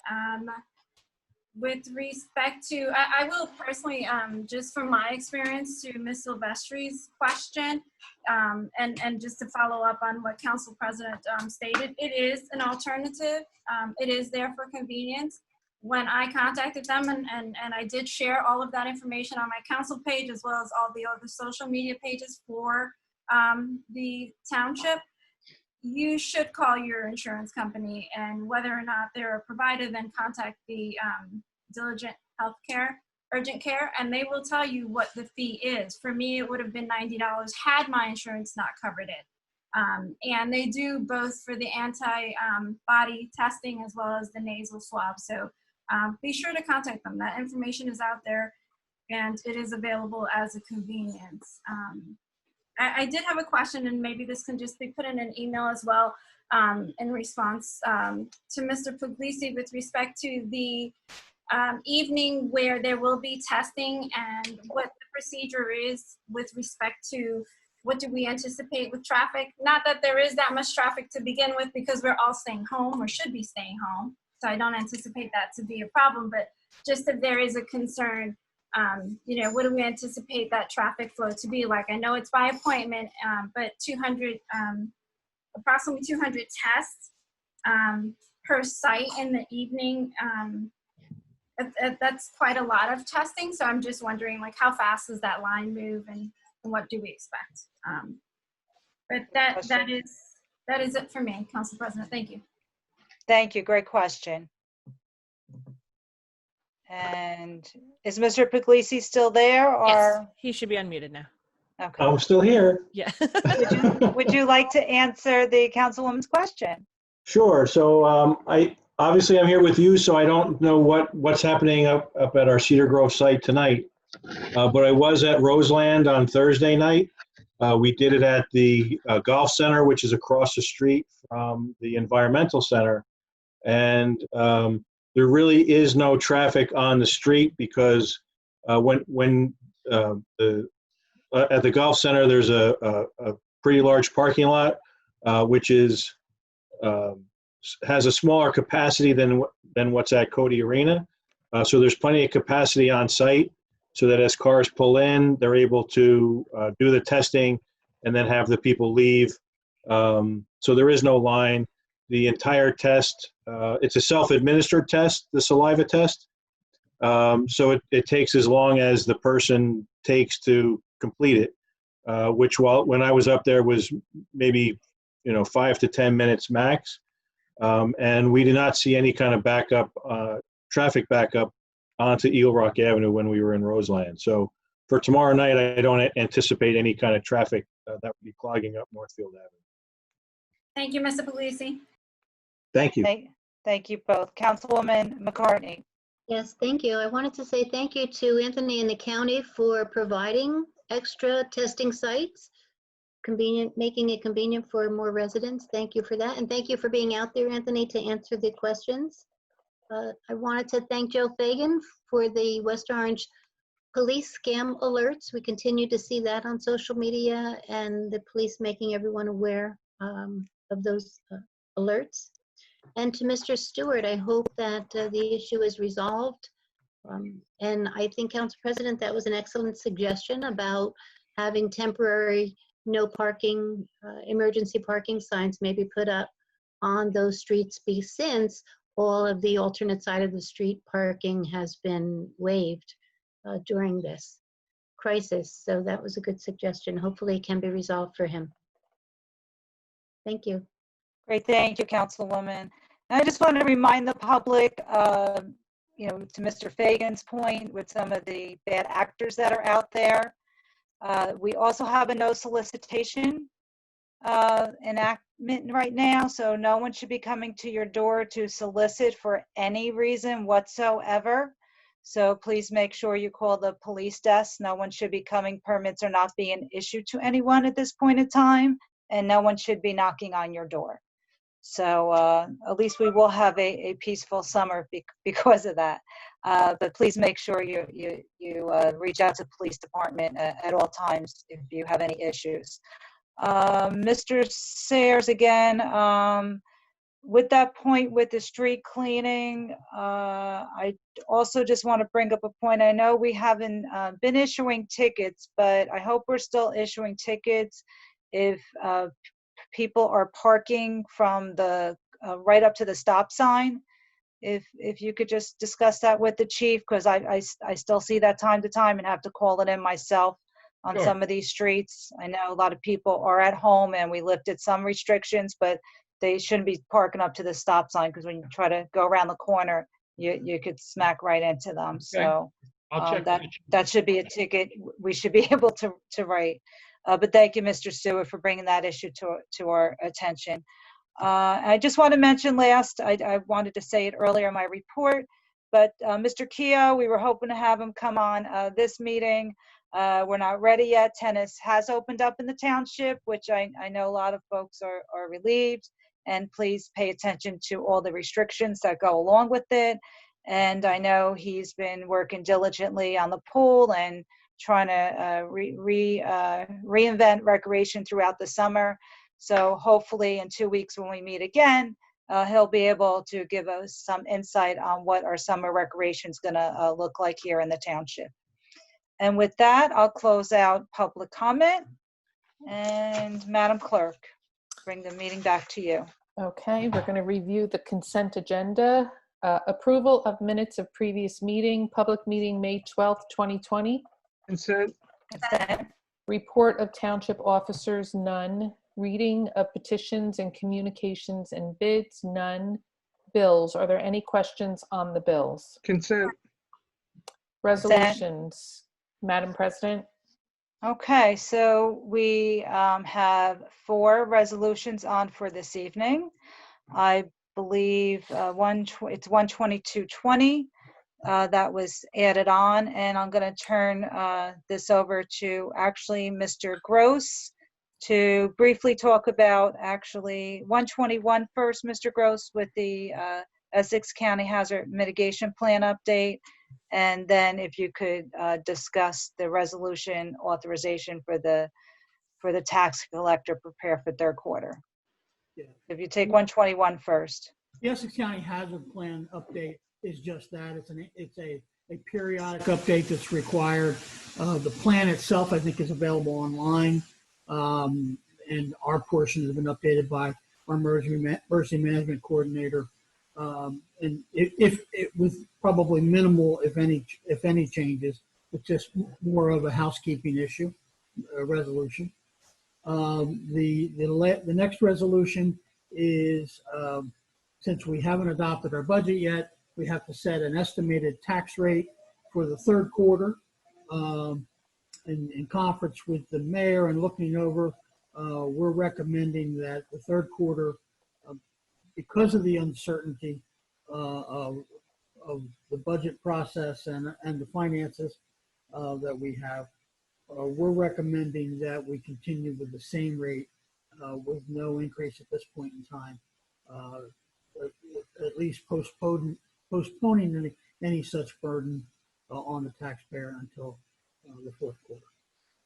And Mr. Gross, can you explain to my colleagues and to the public what that would do in regards to mortgage adjustments for mortgages if you're paying through your escrow account in September? Yeah, about 75% of our taxes come in through mortgage companies. Those people would not see an increase, assuming there's an additional increase for 2020. Those people would see it in their tax bill, but their mortgage company by then would have already calculated for the year following. So there wouldn't be any, for the most part, no adjustment until a year after that. So that, again, would give many of our taxpayers even more help with that.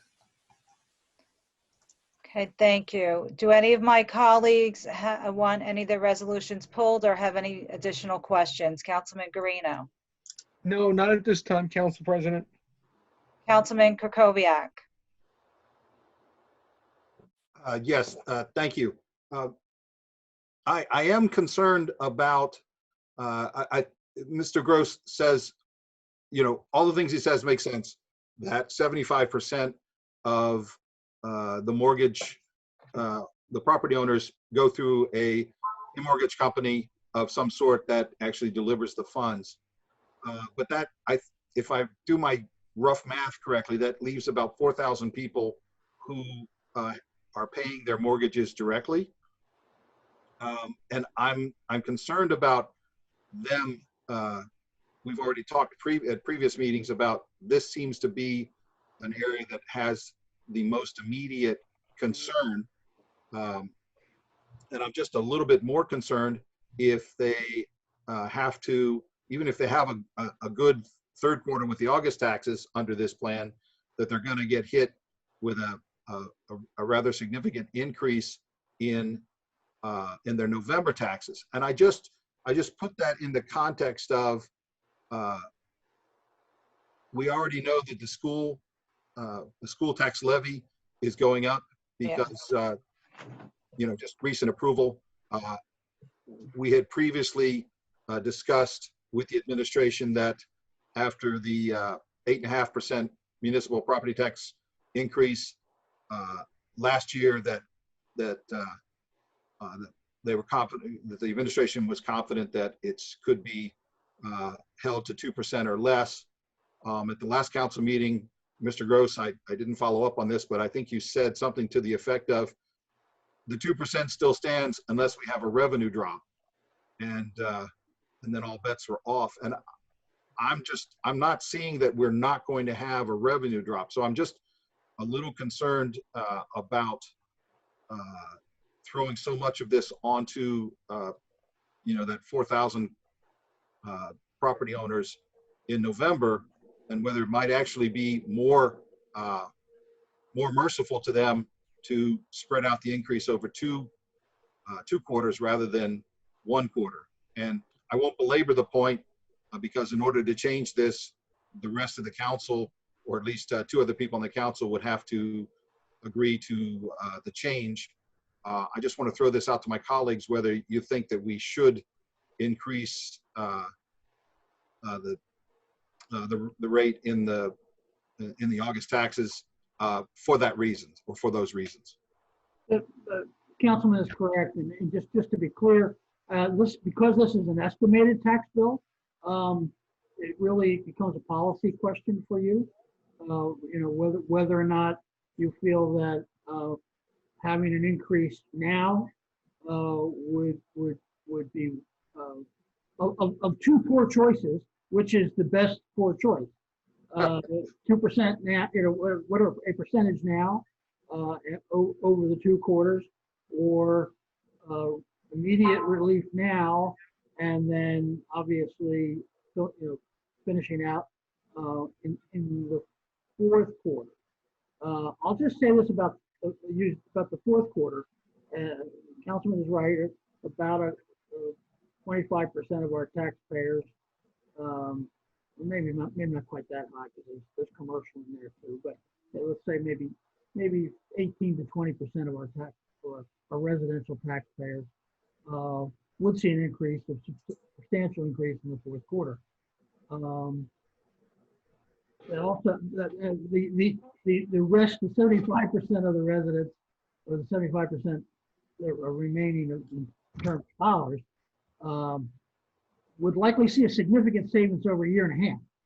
So there is some waiting that you need to do to making this decision. I can tell you that in discussions with the mayor, he and I felt, I would say very strongly, that we wanted to see that the taxpayers to get some immediate relief.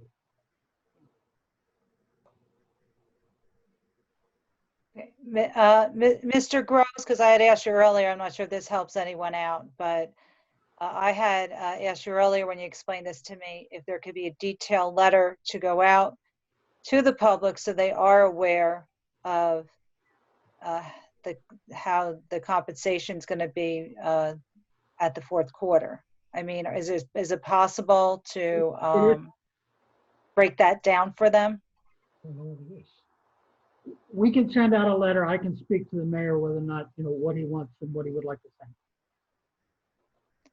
Yeah, I think it's important that people are aware that they're gonna get hit. They're getting a little relief on the third quarter, but we'll get hit on the fourth quarter. I think it's important that they could pace themselves out, especially if they're able to pay their third quarter. Okay. You're right. Anyone can prepay, so that's absolutely correct. Okay. And Councilman Kukoviac, did you have any other questions on this? Not on this specific resolution, but I did have a couple of questions on some of the other resolutions that are on the agenda. I just didn't know whether this was the appropriate time. Okay. Well, let's. So, for the sake of clarity, I'll let our councilwomen speak, and then we'll go back to any other questions on any other resolution. So, Councilwoman Matute Brown on this resolution. Yes, thank you, Council President. And I have to agree with Mr. Gross, where it's just like they're two bad choices to make, which is the lesser of the two bad choices. And I'm also wondering if we, what that would look like if we were to increase, provide an increase at this time, and then if there is some sort of COVID relief act to the municipalities with the flexibilities to cover the shortfalls, what would that look like to have to figure out what that increase would be? I don't think that asking the taxpayers at this time to pay an increased rate is what I would support. I think that asking all of us as taxpayers to pace ourselves out with the anticipation of what may come, and to Council President's suggestion, a detailed letter, breaking it down as to what we can expect would be probably more feasible in that regard. But I'm still very hopeful that we are able to, with the COVID Relief Act to municipalities, plug some shortfalls where we don't have to further burden the taxpayers with whatever increases may have to come. Councilwoman, you raise a good point. Part of this is also the uncertainty of knowing where this is going. So by maintaining the status quo, it gives you and taxpayers a little bit more time to figure out, you in terms of figure out what you're going to do with the budget, and taxpayers trying to figure out how they're going to deal with it, whatever it is. So I think that's another reason why the mayor felt strongly about maintaining the status quo. Thank you, Mr. Gross. That's it for me, Council President. Thank you. Thank you. Councilwoman McCartney on this resolution. Yes, thank you. I can appreciate what Joe's saying as well. You would think we would want to space it out, but I think this is the epitome of being stuck between a rock and a hard place. With so many people unemployed, businesses still closed, this would not be the time to levy an increase now. So I do appreciate what he's saying. It does make sense. He seems to even level out, but not at this time.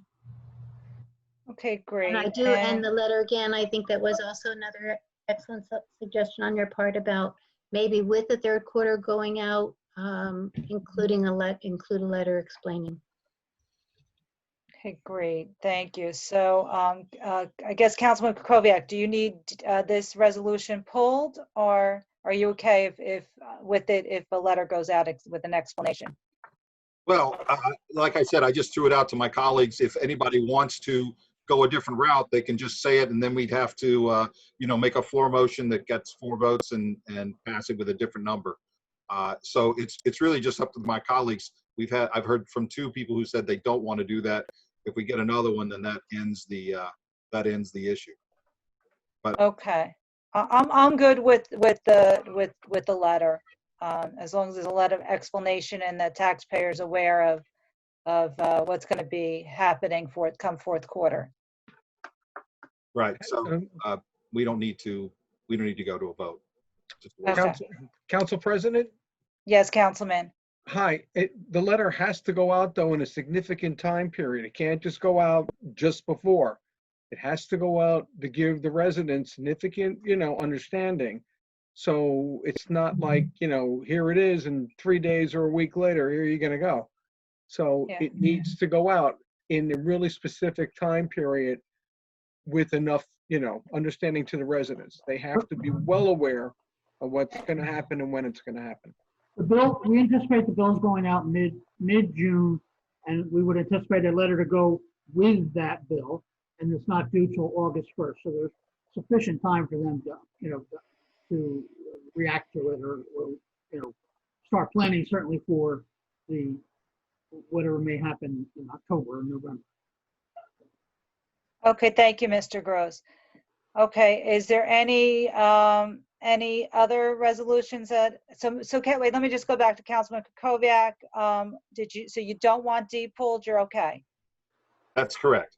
Okay, great. Was there anything else you want to pull or just questions? They're just questions. Okay, go ahead. Thank you. On resolution 120, it talks about authorizing the renewal of the Superior Vision Plan for a 2-year period. I've raised this issue before. When the administration comes to the council to extend an existing contract, it's very helpful if we understand, at least I understand, why it is that the administration wants to go this route rather than putting it back out for bid and perhaps getting a better price. And the materials that we got, there was a letter, but there was a letter that has an attachment, but it doesn't say why the administration is recommending this. And so I'm just curious why. Mr. Gross, can you go ahead? Sure. This is a renewal of a vision plan that the employees pay for. The township doesn't pay for this, the employees do. The employees that utilize the plan, it's their option, like the plan, and they're happy with it, and so we're recommending it. Okay. Council President. Yes, Councilwoman. Just to clarify, for those who are watching or will be watching, the renewal also, the letter that was provided by Superior Vision does indicate that there is no rate increase. Yes. So I'm comfortable with this in its proposed form. Thank you. Thank you, Councilwoman. Are there any other questions on the resolutions? Yeah, I just had one on resolution 121. Okay. It was previously mentioned about authorizing the adoption of the county hazard mitigation plan. I think this, again, it's come up before that we are asked to approve something that we haven't actually seen. And I've expressed concern that I'm voting for something based upon not seeing it. Sure. Is this plan update, is it available? I'm sure it is. As I think I mentioned before, I think it's online. I'll certainly get that for you. I don't know, to be honest with you, if there is any urgency to this. There usually is I'll put in quotes, deadline. I don't know what it is on this, but I wasn't involved in this, but I'll find out. Okay, yeah, I know the last time I looked at that, it's a huge document. It's because our part is very, very small. And yes. And it's, it's just like the OEM plan. The OEM plan every 5 years gets renewed, and very little has changed. And like you said, it's a huge, thick document. So it's not something we would necessarily distribute, but it is online. I'm certain of that. I just, I don't have the link right now to give to you, but we'll get that for you so you know what I'm doing.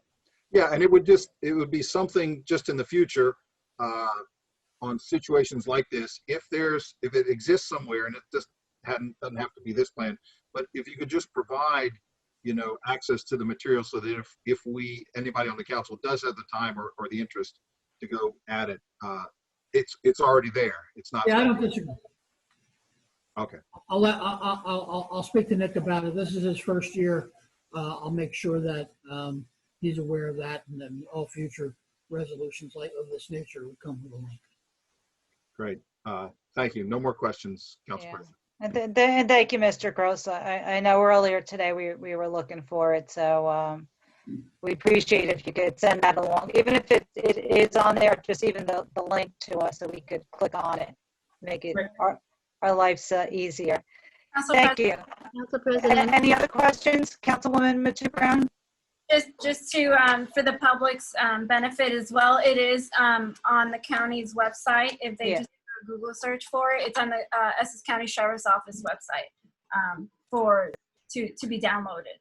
The plan is covers a period from 2015 through 2020. Yeah. So it's on there. Thank you. All right, Madam Clerk. Is there a motion to approve the consent agenda? So moved. Second. All in favor? Aye. Any opposed? The consent agenda is implemented. There are no ordinances on second and final reading this evening and no ordinances on first reading. Pending matters, we have budget update. John Gross, our CFO. Okay, thank you, Madam Clerk. So, Mr. Gross, I know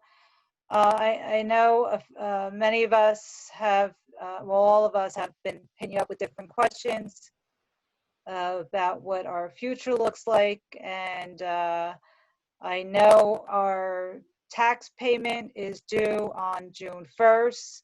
And do we have that slide up there where folks can make their tax payment? Lauren, do you have that now or? Yes, it's up now. Okay, great. Sorry, I guess I'm still on delay. Yeah, you're back to the lag, yeah. Oh, okay. Can you understand me or am I speaking clearly? Yeah, it's coming through. Okay, great. So how important it is if you're able to pay your taxes by June 1st, you will not get penalized. On June 2nd, you will. So you do have to get to the tax office by Monday, June 1st, and you could either pay online, you could overnight it, but you have to make sure it hits on Monday, or you could go to the back of Township Pool in the parking lot and drop off in the drop box located by the back steps by the parking lot. So very important, you will not get penalized, but if you do get penalized, it goes back to May 1st. So you're going to get penalized for the whole month. So if you're able to pay your taxes, please do so. So Mr. Gross, I'll turn this over to you. I know you're also awaiting important information from the state. We're looking to plan a budget hearing sometime in June after this information is forthcoming. So Mr. Gross, I'll turn it over to you. Thank you, Council President. Before we go on to the budget, I just want to reiterate on the 3 ways to pay your taxes, that the taxes actually have to be in our possession by June 1st. Yeah. Not postmarked, not FedEx marked, coming the next day. It has to be in our possession that day. So if you drop it in our Dropbox anytime before midnight, that will count. Even though we don't get it to the next day, we have possession of it, so that counts towards it. And that's statute. That's not a local rule. That's a state statute that requires that. So and again, as you mentioned, if you end up being late, the interest that you'll pay will go back to May 1st. So it's not just a day or two. It'll be a month in some days. When we last had a meeting, we talked a little bit about where we were, and tonight I want to talk to you a little bit. Basically, we're going to talk about our expenditures and our revenues. And expenditures, as I mentioned at the last meeting, we have a very good handle on fact that, for the most part, as as you all do know, most of our expenditures are based on personnel costs. And one of the major ones that we have had some control over during this period is overtime. And right now we're running about $300,000 under the run rate of last year. So that's pretty significant savings that we're having. Now, before we go and spend that or cut that out of the budget, one thing we have to keep in mind is that once we go back into regular service and regular schedules, and people are allowed to start taking their vacation time and other time off, some of that savings is going to get eaten up. But $300,000 of savings up to this point is significant. And so we're from an expenditure point of view, we're right where we would want to be, and also what the budget that was submitted to you by the mayor anticipated us being, except for the savings in overtime. A real risk, as I mentioned at the last meeting, is a drop in revenue because of taxpayers not being able to pay their taxes. And I mentioned at the last meeting, at that time, we estimated that we were behind somewhere between 12 and 15 million. And that number was pretty, actually the number, once I was able to nail it down solidly, was around 14 million. So that was the number. We've improved since then.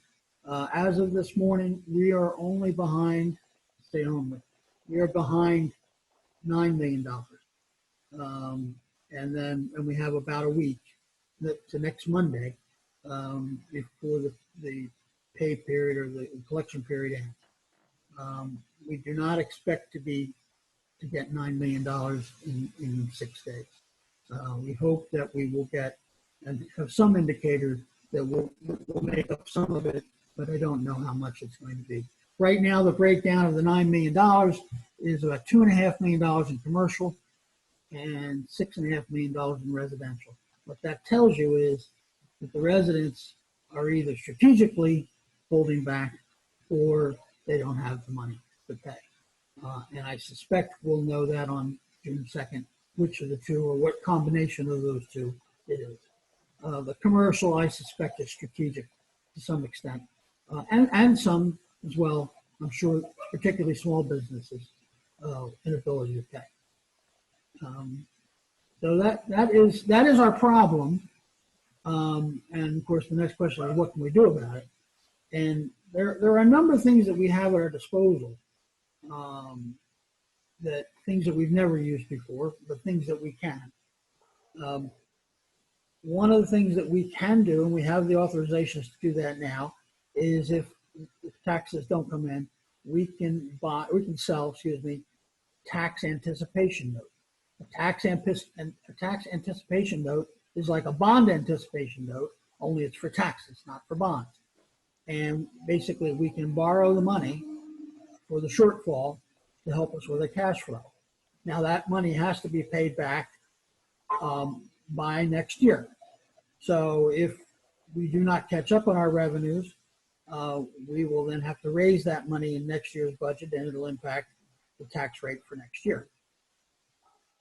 In addition to that, the state has, the assembly has adopted a bill that would allow us to sell coronavirus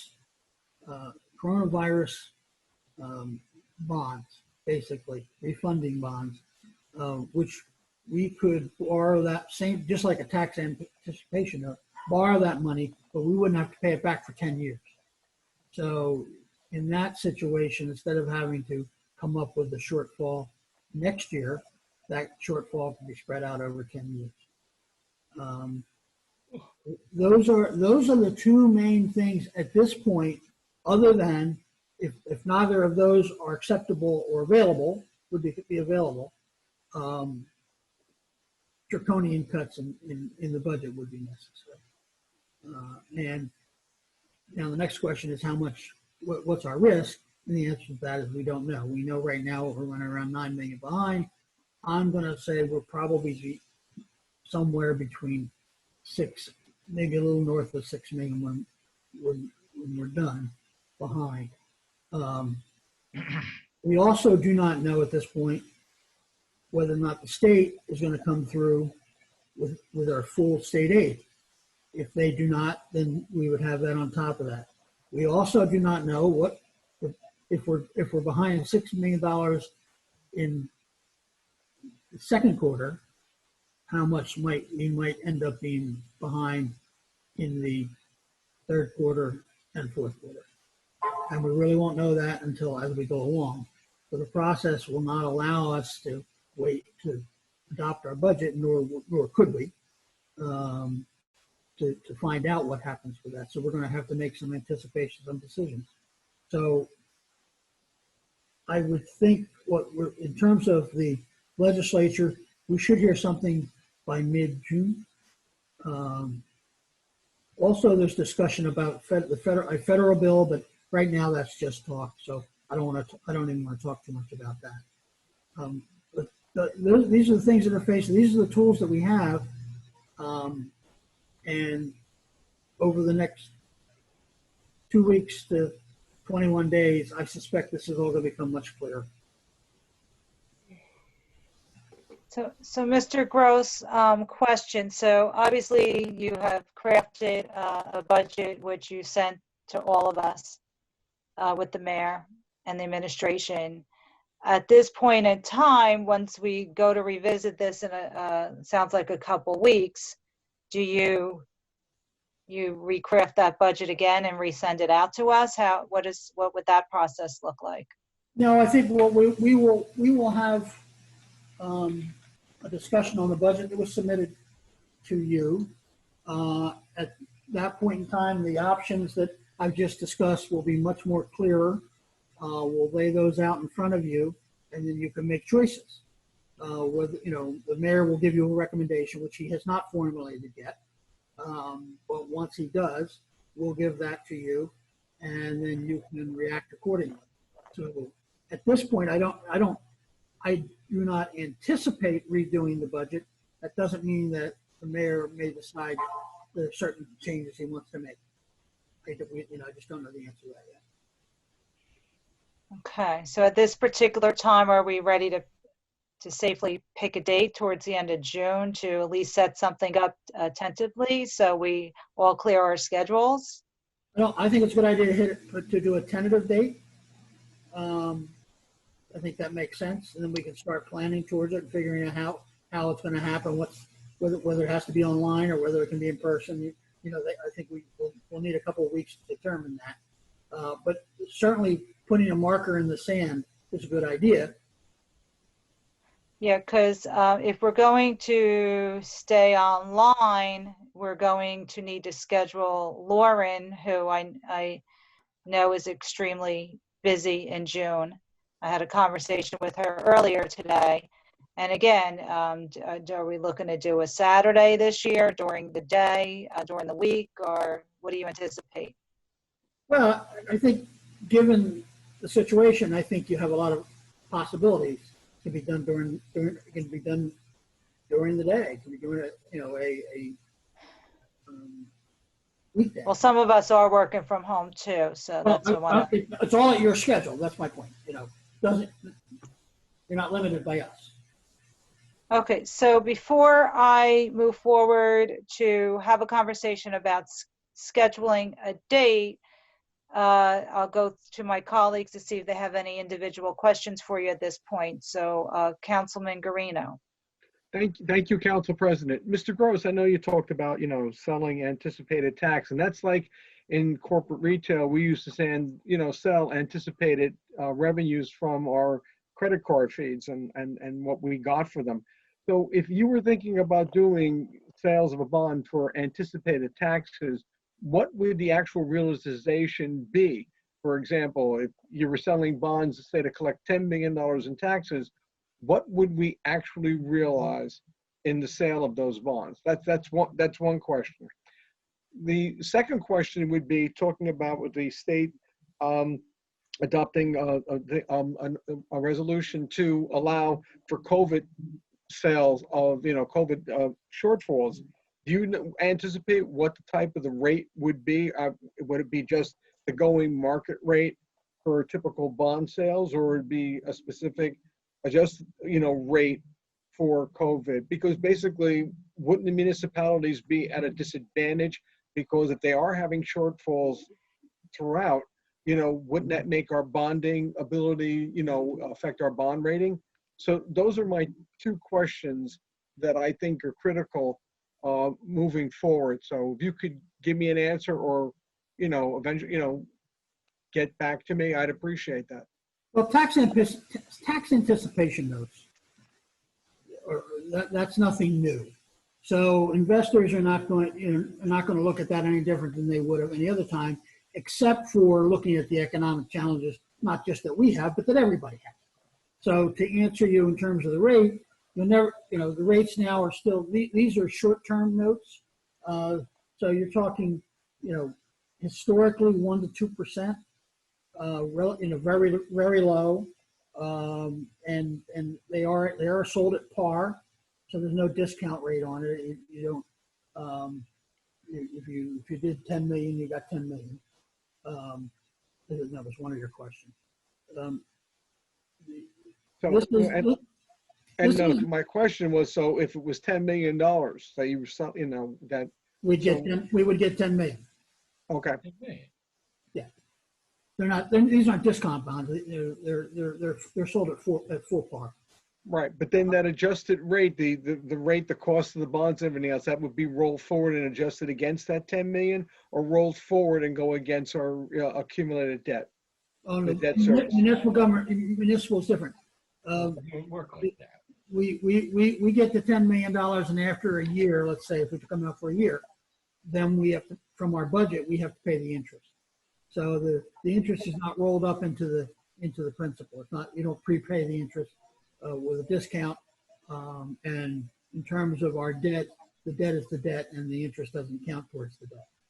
Okay. So, and do you think it'd be the fact is that with the current situations, like my question was with COVID, do you feel it would be hard to sell these bonds, or how is it going to impact the township's bond rating? So far, there has not been a tremendous disturbance. I think rates ticked up in the beginning a little bit and settled back down. We'll see. We're not going to be selling them right away anyway, or certainly not now. So we would look to choose to sell them at a time that was opportune, or when we thought the market was stable enough to do that. Okay. And if if you chose that, if that's the choice. Okay. And if with a COVID related bond, of course, that would be strictly just, would it be the impact based upon COVID and COVID related expenses, or that would just be in addition to shortfall in revenues? Well, likely what will happen, again, this is all kind of in flux, but likely what will happen if they approve them, we would sell tax anticipation notes, which, by the way, the cost of those we will receive back from the CARE money, assuming that we don't go over the 2.5 million. So the actual interest and cost of issuance for the tax anticipation notes would be funded through CARE Act. Now, at the end of the year, when we know how much we're actually really short on a cash flow basis, then we would then, assuming that it passes, sell the Corona bonds, refunding bonds, on a quote unquote permanent 10-year basis. And those we would have to pay. Okay. And if I may ask one last question, a couple of meetings ago, we voted to rebond combine our, previous bonds and capital and all that. Do you anticipate doing that again? Well, the one you did that was moving from a short-term note to a long-term bond. Right. And we'll do that every year, probably every year. Okay. Thank you, Mr. Gross, and thank you, Council President. Thank you. Councilman Kukoviac. Yes, thank you, Council President. Mr. Gross, you indicated that the shortfall that sort of exists right now with the May collections is about 9 million, or is that what you're expecting to happen by June 1st? No, that's where we are right now. We're at 9 million as of today. $9 million and $12,000 Okay. to be almost precise. Okay. So hopefully it will be less. Hopefully it will be. I'm hoping, and this is just look at it trend lines, not knowing anything specific, but looking at trend lines. I'm hoping that we get down to about 6 by next Monday. Okay. Anything above that, I won't say I'm going to be happy with, but I certainly will be surprised. So is the 6 million, is that, I know we're basically the tax collector for the schools and the county. Does this 6 million shortfall, is that just for the municipal side of the tax revenue, or does it include all three? No, that's the beauty of being the collector. Of that $6 million, only about $1.5 million of it's ours, but we're responsible for it all. So if there's a shortage, we have to come up with all of it. Okay. So, okay. So I'm just trying to spitball $6 million shortfall this quarter. Let's just say 6 million the next quarter. So that gets us up to 12 million. Is there any restrictions on the TANs that in terms of frequency of issuance, amount of issuance that we need to be concerned with? Yeah, I looked it up last week. I don't remember the exact percentage. I want to say somewhere in the area of 60 to 75%. You can't do it for 100% of your taxes, but we're within the scope of that. And with the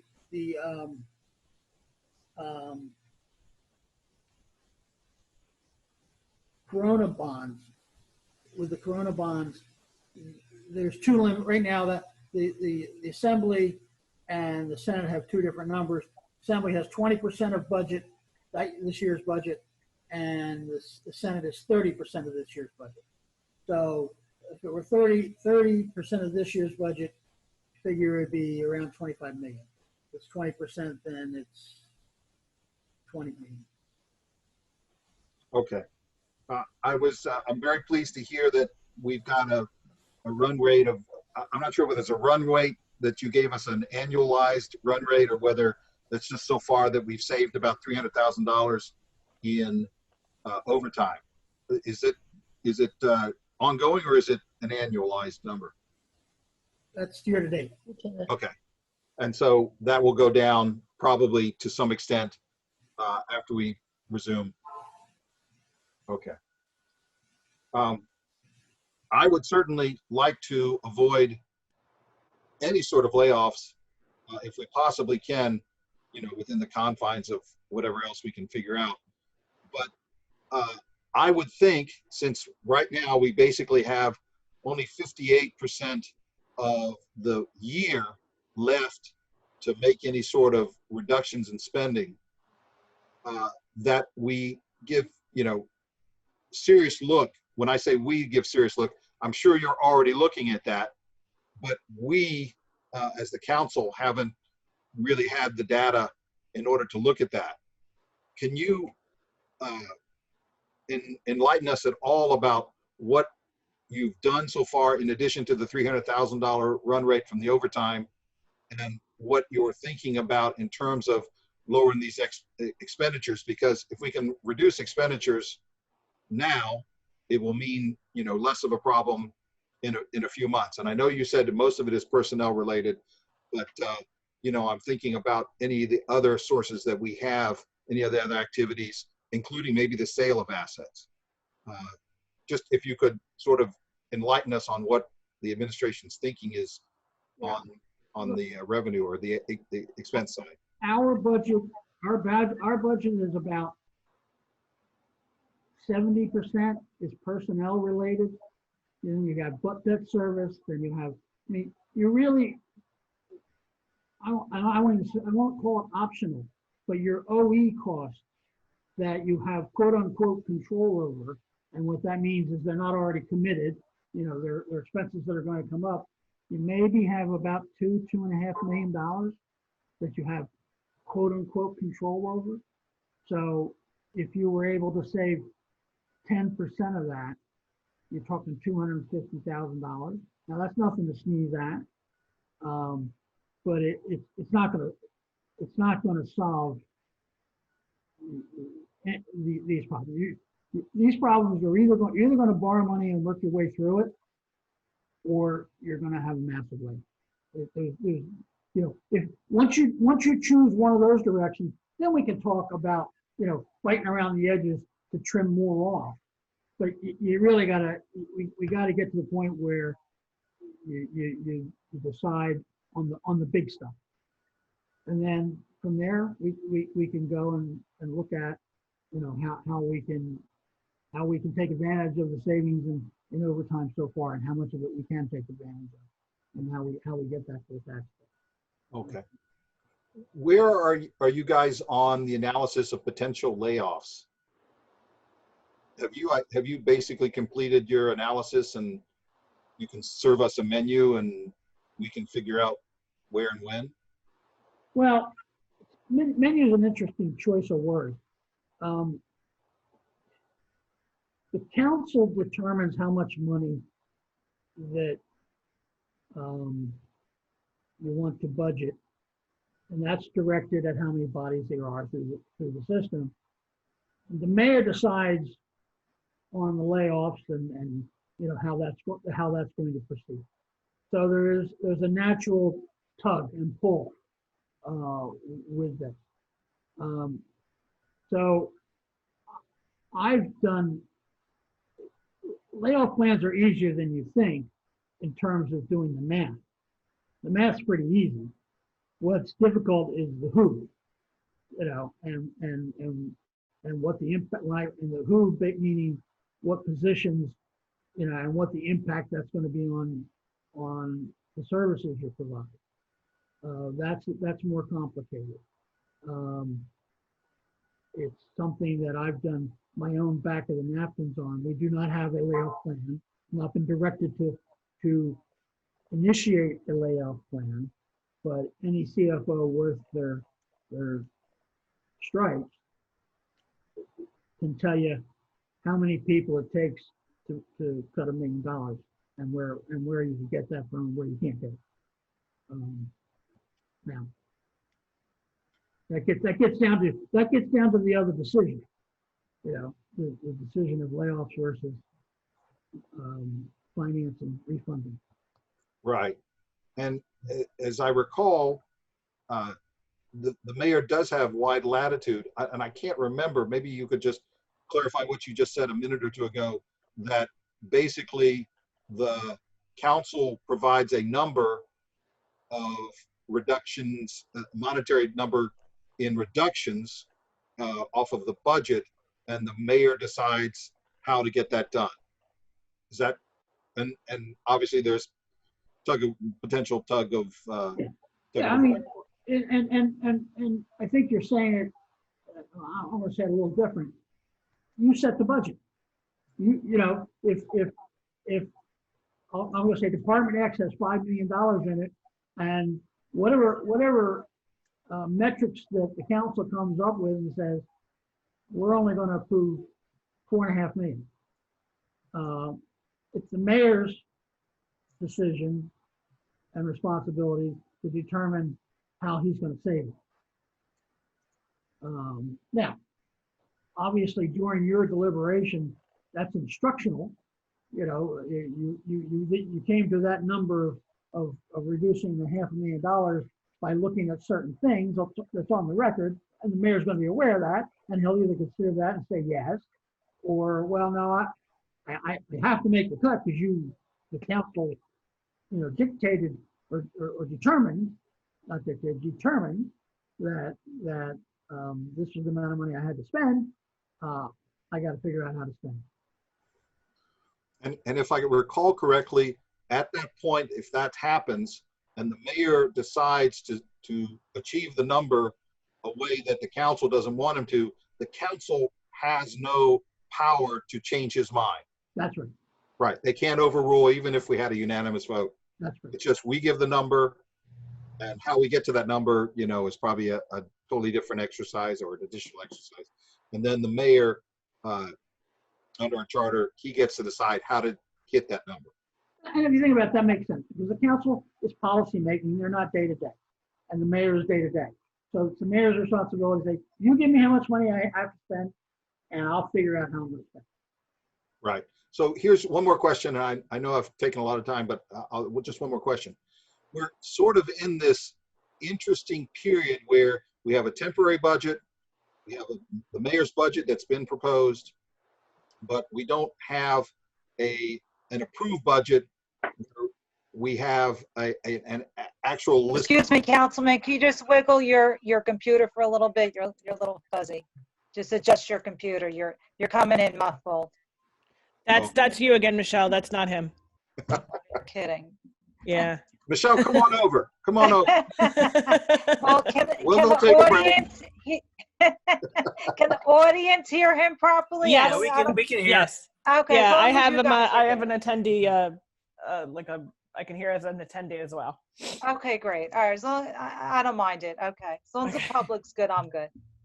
So I'm not going to go back over what I said because I was stumbling like crazy. But the bottom line to me is the question is, if the council wanted to do something now or later in terms of the number, does it matter whether the budget has been approved or not? So for example, if we approve the budget, end of June and or into July, and all of this, and we agree on some cuts and borrowing and whatever, and it balances at that point. But then we get into August and November, and the bottom falls out. What's the role of the administration versus the council on additional reductions, if that's Let's say if I understand your question correctly, you're saying, what if we adopt the budget and then yes, things go poorly after that? Yes. It's all the mayor's call to determine whether how he wants to ride it out. Obviously, if he wants the council to do something about it, he's got to come to the council and ask them to do it. So the council, like if there was some particular action that they wanted to do, for instance, if we needed to pass a Corona bond, another Corona bond. Right, but he would. I'm sorry. I think I see your mouth moving, but I don't hear anything, so I don't mean to interrupt you. But if he came to the council, later on in the year and said, "Hey, I think we should issue another $5 million in tax anticipation notes," he still has to get the council's approval for issuance, correct? But if he wanted to cut $5 million out of the budget, he wouldn't have to get our approval at that point. That's correct. Okay. Thank you. Thank you, Councilman. Councilwoman Matute Brown. Thank you. And I want to thank both my colleagues who spoke ahead of me. A lot of those questions with respect to the interest in bonds and were answered, so I won't ask with respect to that. I do just want to clarify with respect to the 300,000, and this is more so for that so that the public can understand that with respect to the savings in the overtime, $300,000. I don't want it to come off as if this is something that we could have done every year prior, but this is very specific because of scheduling due to the COVID crisis. Can you just briefly talk about that, Mr. Gross, please? Yeah, this is because specific actions that we took to ensure the safety of our employees and our ability to have employees to respond.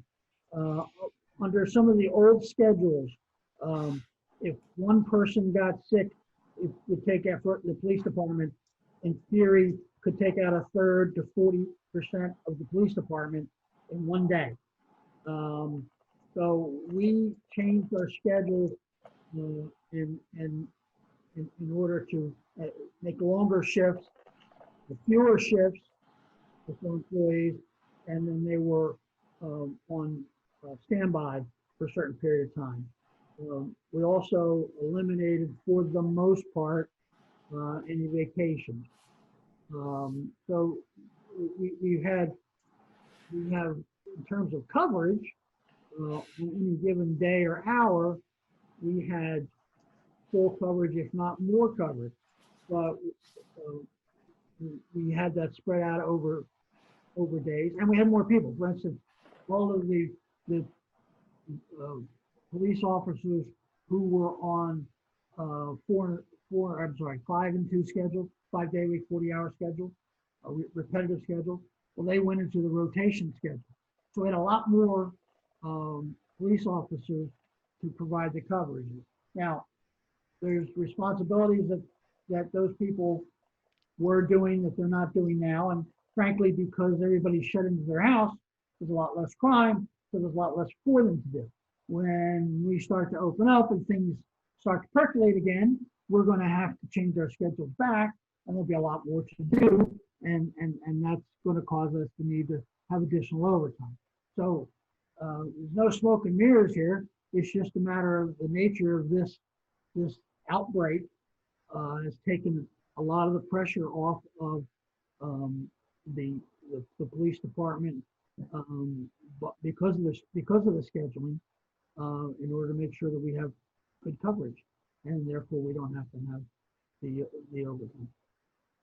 Thank you for saying that. And with respect to eliminating vacations, we really just postpone them because this is something that get back to normal, right? Or a semblance of what is normal. Things will go back to. If I said eliminate, I meant that we eliminated the option to go on vacation at this time. We did not take anybody's time away from them. At this time, thank you.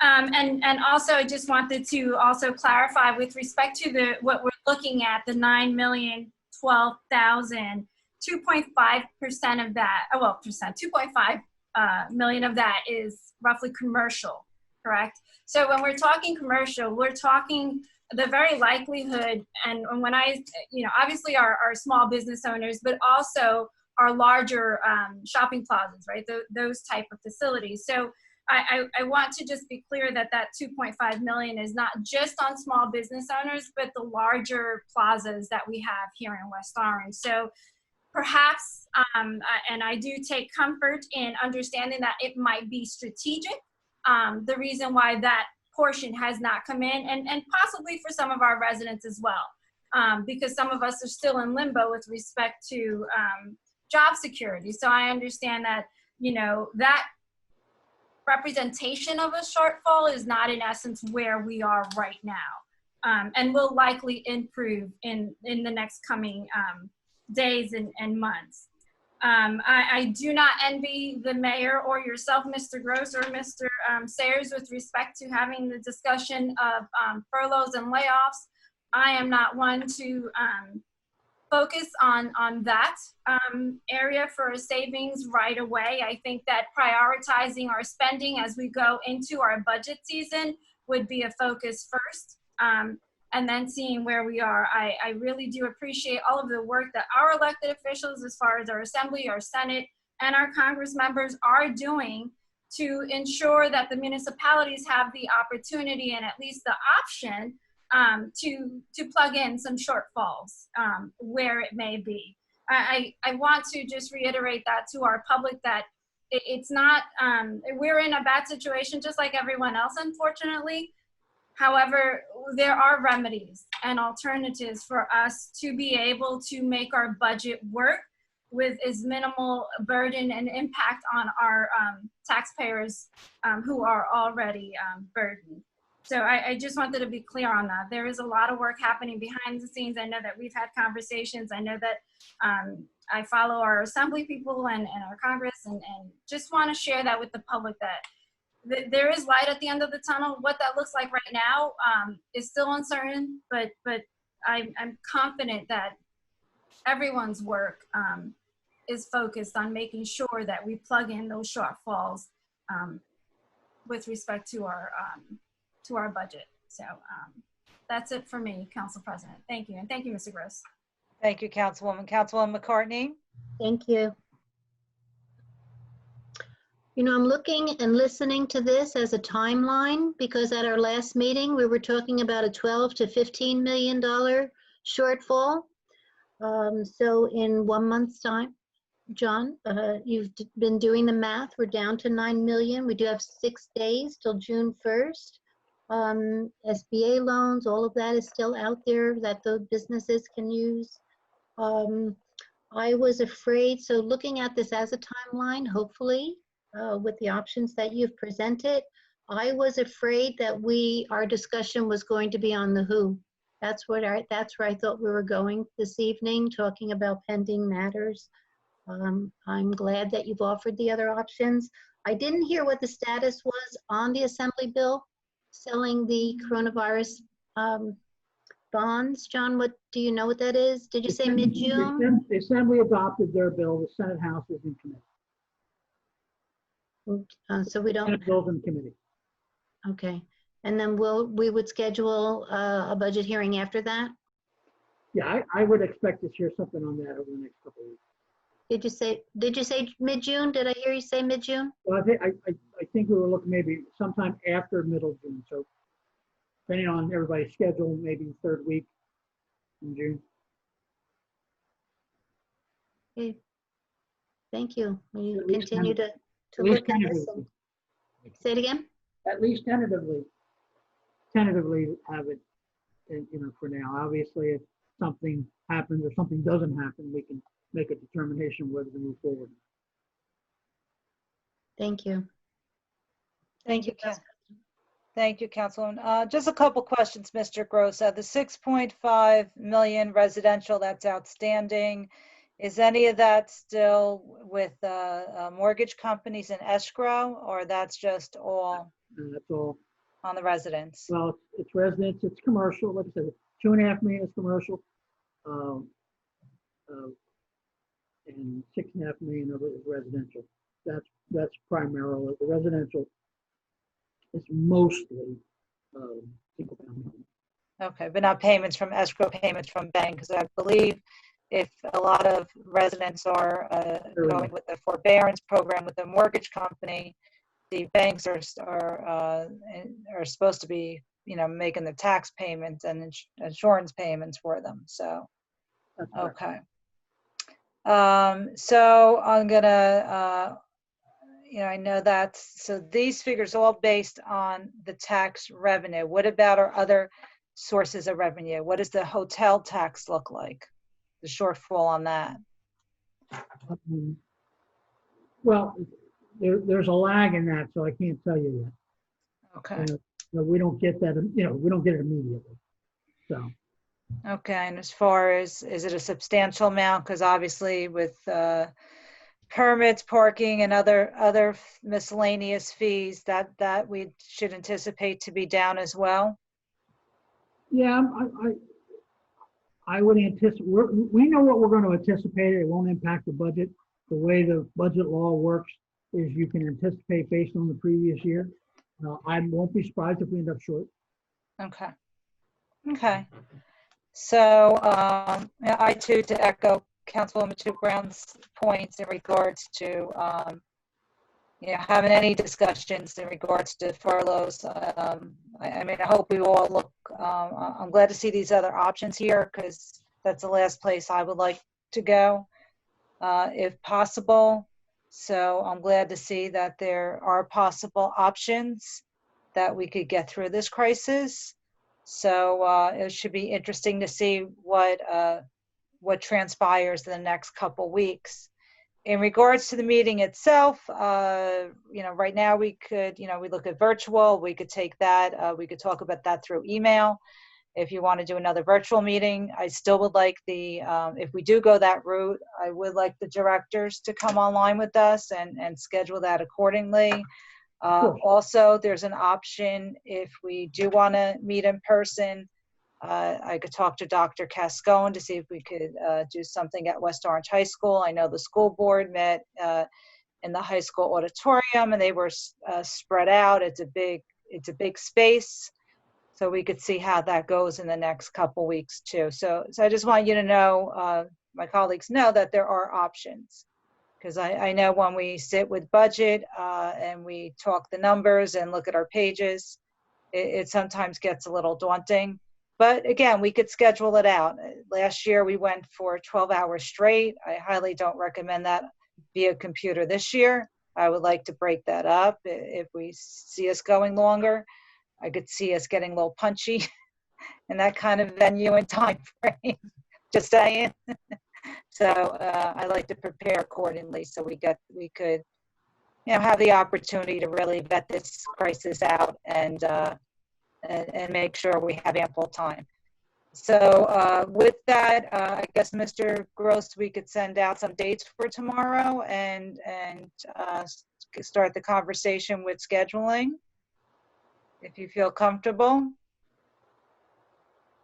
Yeah, I think, perhaps Karen can basically send an email after the council and ask everybody to give 3 dates. See if we come up with, maybe we hit pay dirt. And just right now with my colleagues, I know most of us are still working from home during the week. Do you want a Saturday? You want during the week? What works best for everyone? Let me just poll everybody real quick. Councilman Guarino?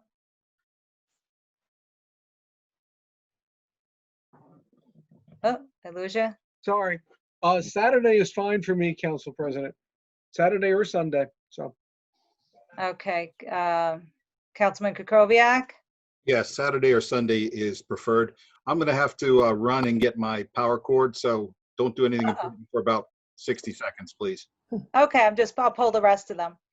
Okay, thank you.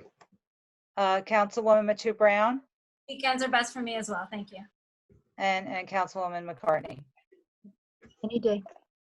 Okay. All right, then administration, you weigh in. And I believe I did do some due diligence with Lauren earlier. Lauren, correct me if I'm wrong. I think you were free on Saturday, the 20th of June. Yes, Sundays are no good. I am otherwise engaged, but I do have Sunday, June 20th completely open. Saturday. So we Sorry, may- Saturday. Oh my gosh. Saturday, June 20th is completely open, yes. Okay, so we may want to pencil that date in. I'll remind Councilman when he returns. So at least we have a date to work with. And again, hopefully the state will give us some guidance with timelines and deadlines and whatnot, and take it from there. So. Council President, perhaps we can just talk tomorrow or Thursday and talk a little bit about if we're going to be doing it online, about the structure. Okay. Very good. All right then. Councilman Kovacs, I don't see he's back yet.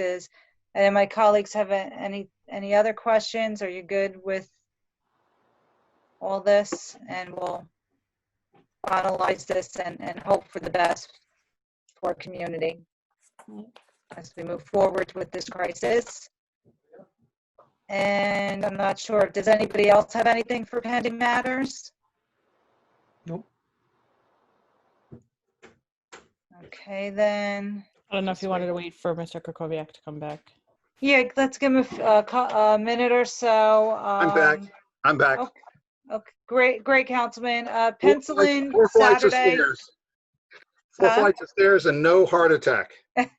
God bless you. Good thing. Sorry about that. That's okay. We were talking about a possibility of June 20th date, Saturday, June 20th. Offhand, is that okay? June 20th, I think. I just need to check Sure. Mrs. Calendar, and I can let you know tomorrow. Okay, great.